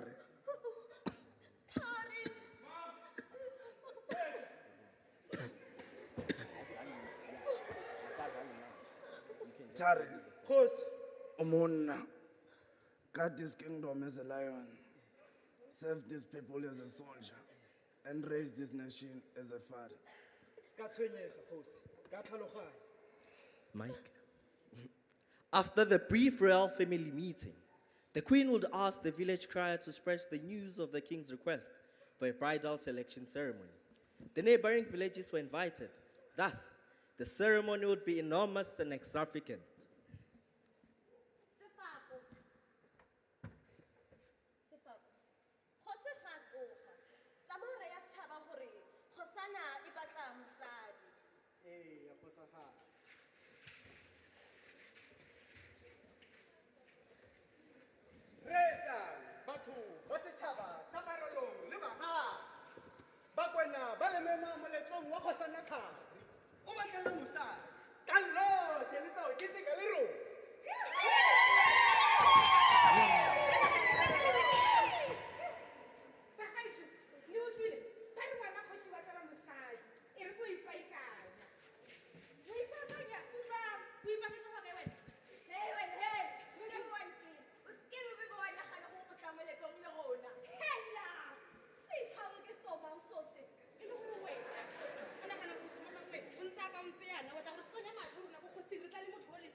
ntsebe sentle.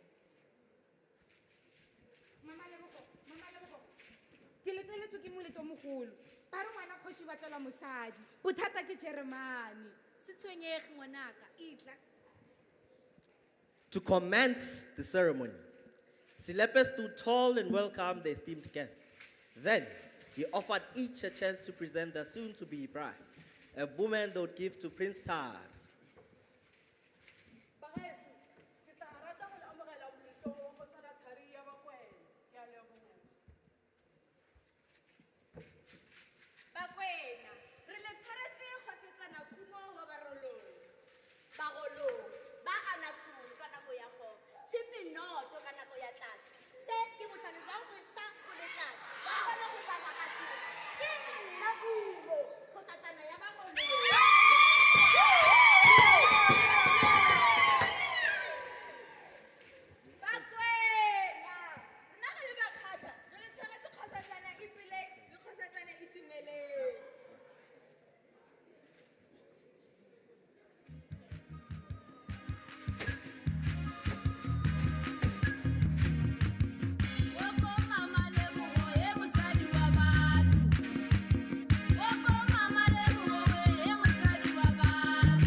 Tsele khankhutswe kana se monate sengwaelo nna ke mosetsana wa Motswana wa bokoni bophirima se tibella mollo se ya fya di ya tshologa se re se fya metse ya fella metse e kileng ya thaba diphutlelo metse e kileng ya thaba diphutlelo morula o khothikgolo bakhatla nna ka lena ke tshegofatso go satsana ya nnete ya bakhatla.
Thank you. Let us give it up again for Botswana. Woo! What an outstanding performance. A performance that truly showed us the true tribute of beauty, diversity, and the spirit of Africa. Thank you so much. Thank you so much to all the wonderful continents that were performing for us today. I can truly say that I am proud to be an African woman. Wow, thank you very much, ladies and gentlemen. If you can take a close look on your left, you will see our guest, beautiful guest, all the way from Swedish, that decided to travel all the way to come here and grace this milestone event with their presence. If now, I would like to request them just to wave their hands so that we can all see them. Thank you.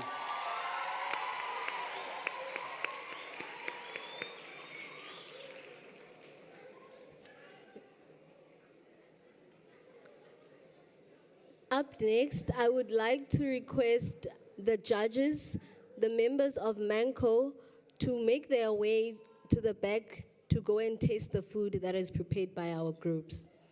Thank you. Banu.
tue-toi.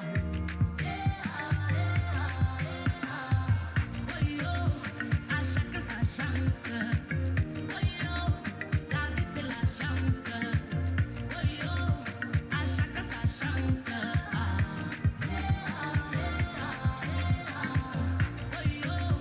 À chacun sa chance. La vie c'est la chance. À chacun sa chance. Tu épouses le plan de 80 ans. Il va mourir, je vais hériter. Donc voilà qui taille, taille avant lui. De ton tinard, tu es toi dedans. Tu veux épargner, c'est à ton tour de bouffer. Qu'est-ce recherché? Nous voilà qualifiés en Coupe du Monde. Tous devant le match, dernière action de Choupo-Moting. Et Léo a coupé.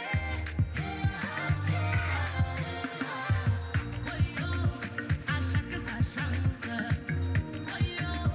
La vie c'est la chance. À chacun sa chance.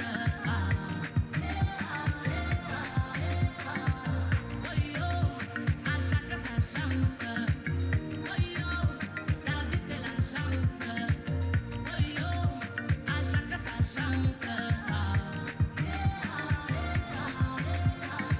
chance.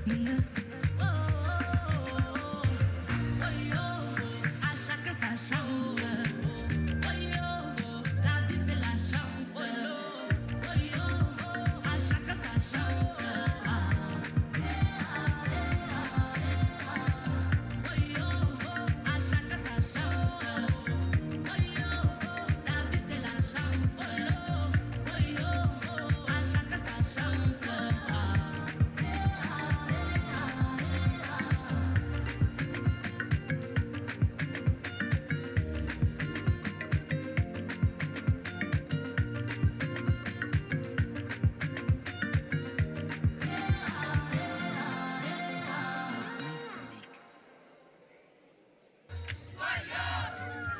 sa chance. La vie c'est la chance. À chacun sa chance. À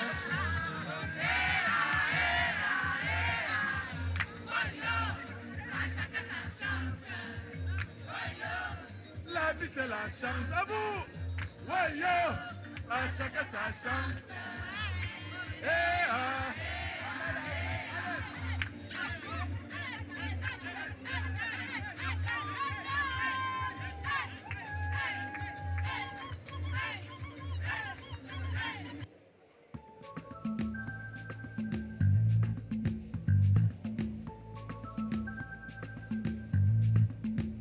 Laisse-moi te raconter comment ça a commencé. Ils ont dit j'aimais les femmes et qu'ils me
sleep is friends with death, but maybe I should get some rest, 'cause I've been out here working all damn day.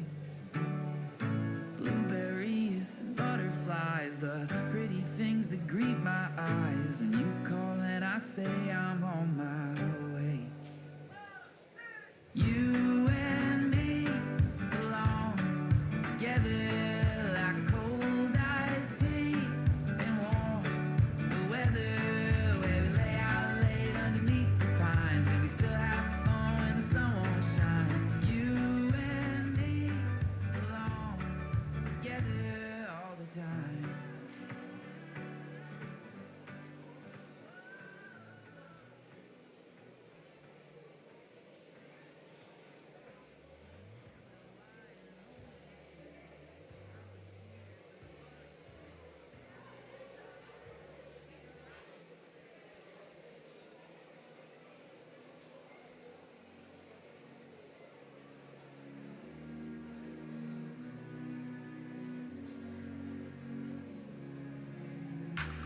Je m'en fous des ondits, Anama woman, moi je sais que j'ai bossé dans ma vie, Anama woman. Je parle le petit, Anama woman, ils aimeraient qu'on parle de mes bêtises, Anama woman. Ils diront que j'ai fait ci, Anama woman, ils diront sûrement que j'ai fait des bêtises, Anama woman. Ils diront que j'ai fait ça, Anama woman, ils diront sûrement, Anama j'ai fait ça. C'est ma vie. Personne pour me juger.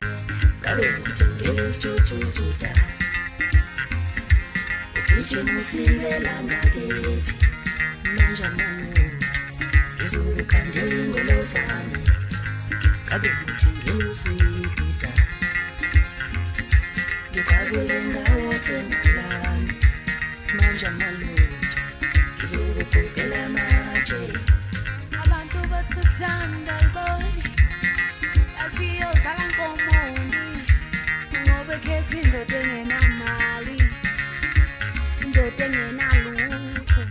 Mali kanti ukhetha kanjani? Mali kanti uthanda kanjani? Ngoba mali ingasebenzi ungakhona ukubona. Mali kanti ukhola kanjani? Mali kanti ufuna kanjani? Ngoba mali ingasebenzi ungakhona ukubona. Mali kanti ukhola kanjani? Mali kanti ukhetha kanjani?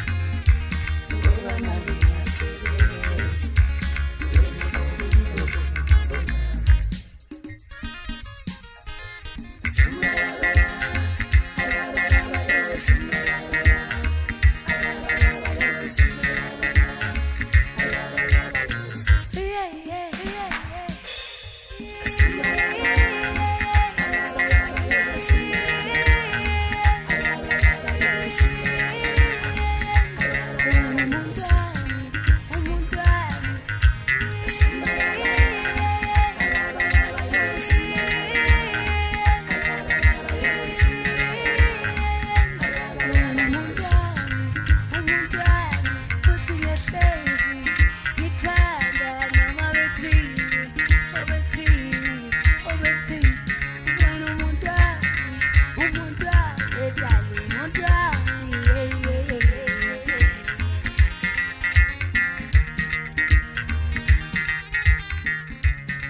Thank you. Ladies and gentlemen. Yes. Ladies and gentlemen. All right, please, let us now take back our seats so that we can get the results of the day. Can we all please take up our seats so that we can get the results? The sooner we do it, the better.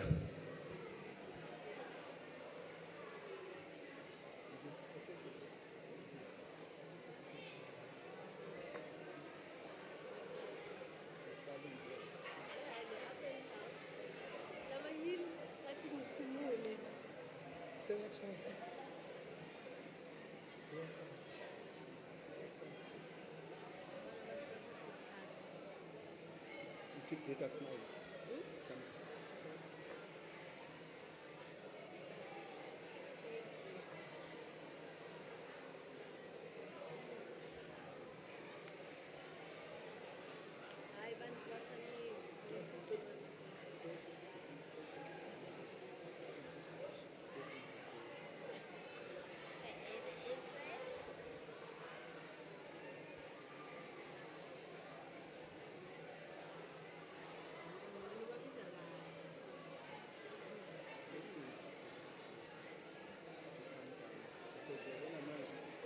Actually, we don't have the tastings after.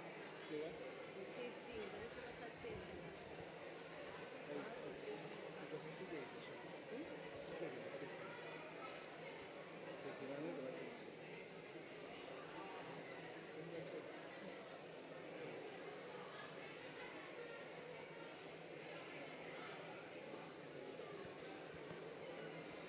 I know. Attention, everyone. Hello. Can we please make our way to the seats so that we can continue with the program?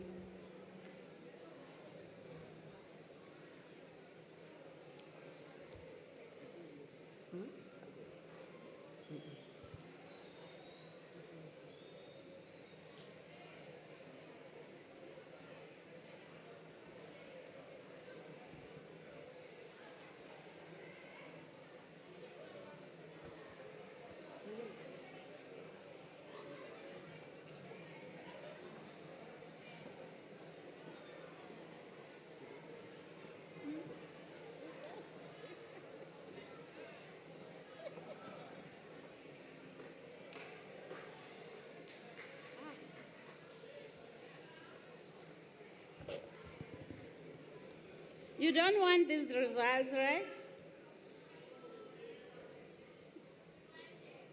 Good afternoon. Good afternoon. I would like to say good afternoon to our Vice-Chancellor, Prof Mayekiso, our Dean of Students, Sir,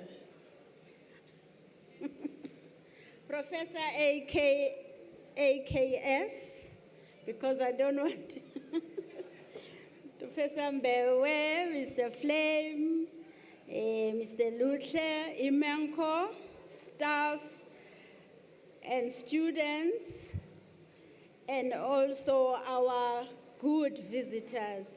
I have seen them dancing, shaking their bodies over there, from all the way from Switzerland.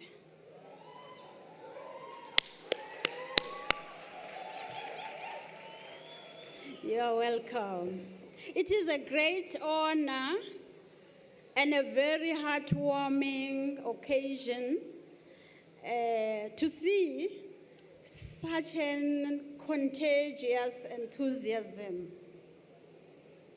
displayed by our students in their presentations, attires, dancing, cuisines. Yeah, you can cook, guys. Is it because you have a hotel in your school? Year on and year out, we see great improvements in these presentations, and you do a great job, your presentations, your research. I love the way you research your country very well. And you do not stop amazing us with those creations that you do. I saw my judges scratching their heads, saying this competition is tough. All right, now it's that time when I'm going to call the winners of Africa Day celebrations 2024.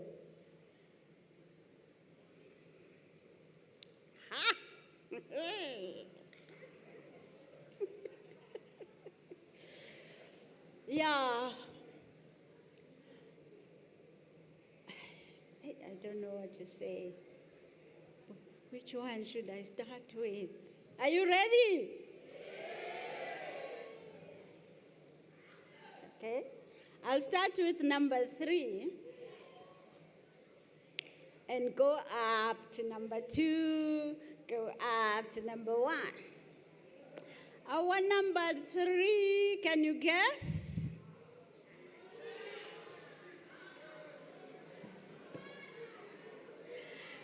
You don't want to guess because you all think you are number 1, right? Okay.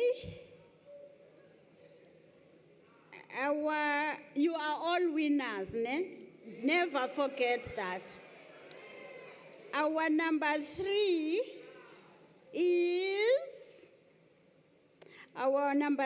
got 147 points. And that is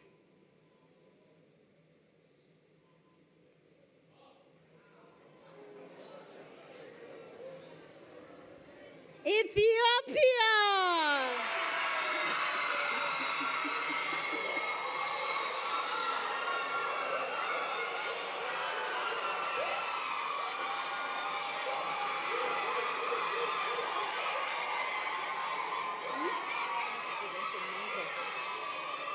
Why not now? Let them enjoy.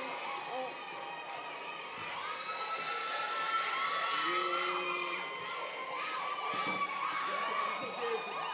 Yapa.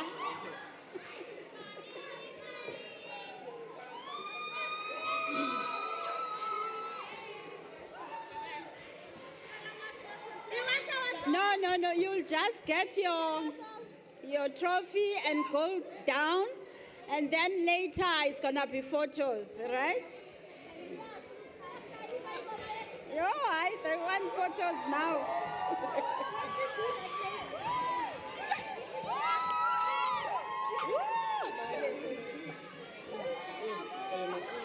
Hi.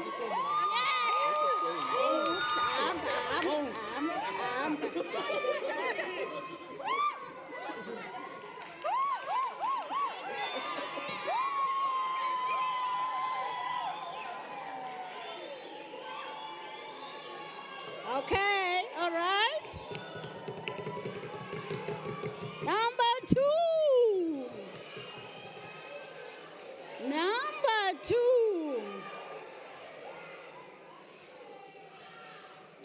Our number 2 has received 160 points.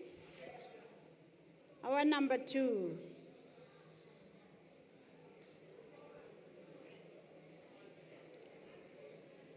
Who can guess?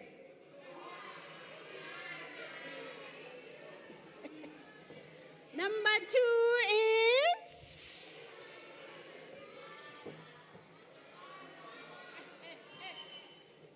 Egypt.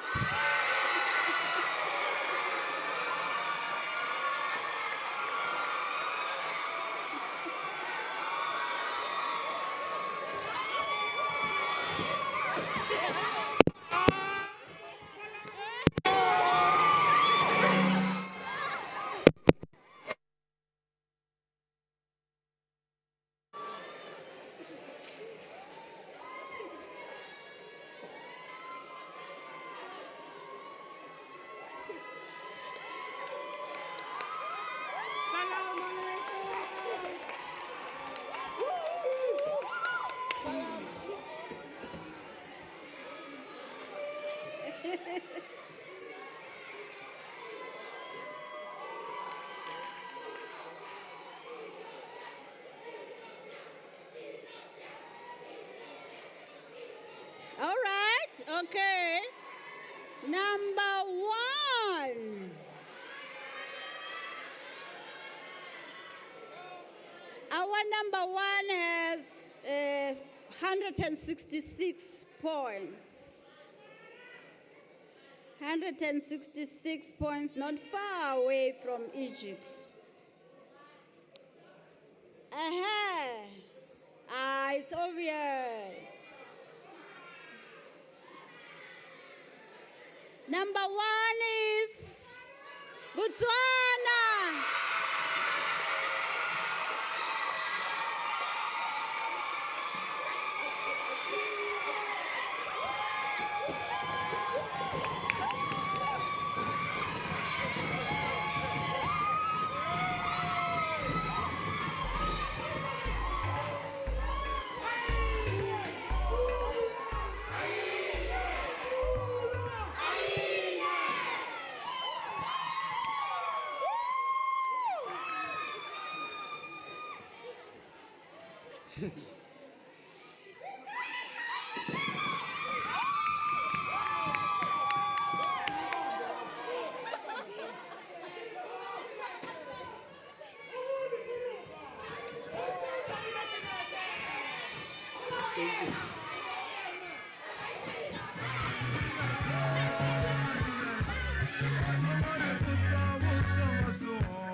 Sibulele kakhulu mawethu kuDr. Twayisa uSimanga uThabizolo uNonkosi kasakasathabanga.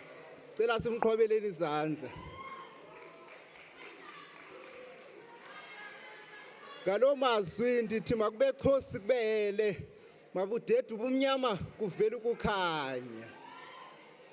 Now, by the virtue of powers vested in me as the co-program director for this session, I now request the Dean of Students to come forth and give us the vote of thanks. Thank you.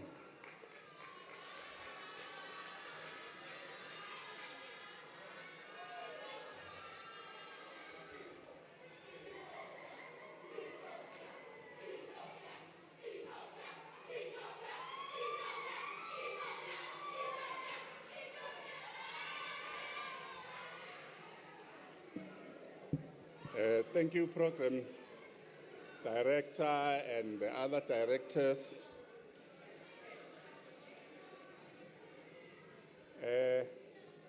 Firstly, let me extend a vote of thanks. Botswana, please. I want to extend a vote of thanks to everybody who has made this function such a wonderful event for us. We want to thank you so much, everyone who was in attendance. Obviously, there are individuals who participated in the program that led up to where we are now. And I want to thank all of them, but specifically our Vice-Chancellor, because whilst we are celebrating Africa Day, she had to make sure that we get a very good speaker who could talk to us in terms of what we are celebrating. I want to thank the VC for that and appreciate that so much. And also your being present, VC. I know you've got a very busy schedule, but you were able to spend the afternoon with us. And to Prof Mbewe, who introduced our guest speaker, we want to thank him. I always say the person who introduces a guest speaker is part of the speech, because that person can mess it up if they don't do a good job. So he did that, which was wonderful for us. And to our guest speaker, a special word of appreciation and thanks, Prof. You are a marvelous person. That's what I can say. When somebody talks, that's where I can tell if this is a marvelous person or not. And thank you so much. We could see you took your time to prepare, which means you are honoring us, and we appreciate that a lot. And thanks so much, and I think I can also thank you on behalf of the whole of Africa, because your speech is telling us about who we are and where we should be and how we should see ourselves. I want to thank you quite greatly. I also want to thank our judges for a wonderful job that they have done. It's so difficult to be a judge. I'm talking from experience. I started being a judge when I was at kindergarten. So I know what it was so tough even there. So thanks so much to our judges for an excellent job. Your role concludes the whole event. Without you, we wouldn't have concluded this event. I also want to thank all our guests who are here. We have got a very wonderful team. I saw them there now dancing, and we could see that you can realize how vibrant our university is. This is how we do things in Africa. We love life. That's what it is. Every time we celebrate and we feel so great. So when Prof Hilda indicated that you'll be this side this time, we said, please, you must make sure that you join us so that you can experience UMP in totality, so to say. And we want to thank you so much, and we really appreciate your presence as well. To the students, thank you. And to our students who made this event so wonderful. If you think of the preparations that the students did, let alone the cooking, the speeches they had to prepare and come and talk to us. You saw the Queen from Egypt being carried from that side up to here. And the Queen was so relaxed. I was saying to the VC, when they were putting her down, like, she doesn't mind. It's like she trusts these guys. Because I was saying there's a possibility that something can happen, she can fall. She was just relaxed.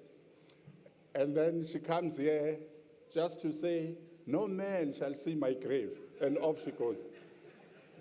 Carried all the way from there up to here just to say, no man shall see my grave. Imagine. So the students did a wonderful job, all of them. We were talking with the VC, and she was saying, according to me, these students are all winners because of the amount of work they have put into this to make this event such a success. We are so proud of our students, I must say. And we are very, very proud of our students. And we love what we see. We love what they are doing. I wish we were somewhere on top of the highest tree doing this event, on top of the highest tree in South Africa. Not if in a venue, but a class one, so that all other universities should see what we do at UMP, because the way we do things at UMP is so special. Our IT guys, camera lady, everybody who put up some contribution to the success of this event, we want to thank you so much. I know the colleagues in the hospitality assisted with kitchens there, and the students were going there to cook. There was a task team, Mr. Mbuyane and the others. I want to thank all of them. And if there's someone I might have left behind, just help me and thank that person on my behalf, because I might have forgotten. But all I'm saying is thank you and thank you and thank you. This event was so much of a success. And today there was a man-co meeting. The VC said that just before 1 we are stopping, we go to the function. You can see the importance and the value of this event. It's actually an event that is in our calendar now, going forward, as the way we do things, because we've been doing this annually. Thank you so much, colleagues, and may you have a wonderful day. And I'm just so excited. It's just with me.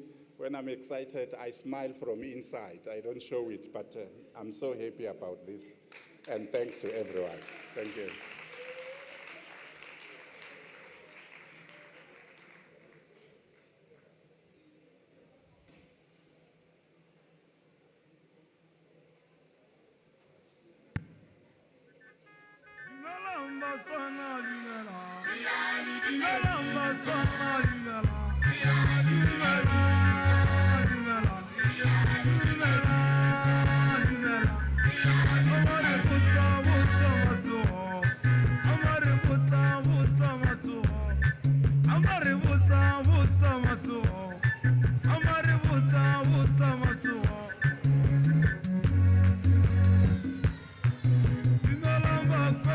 Limela.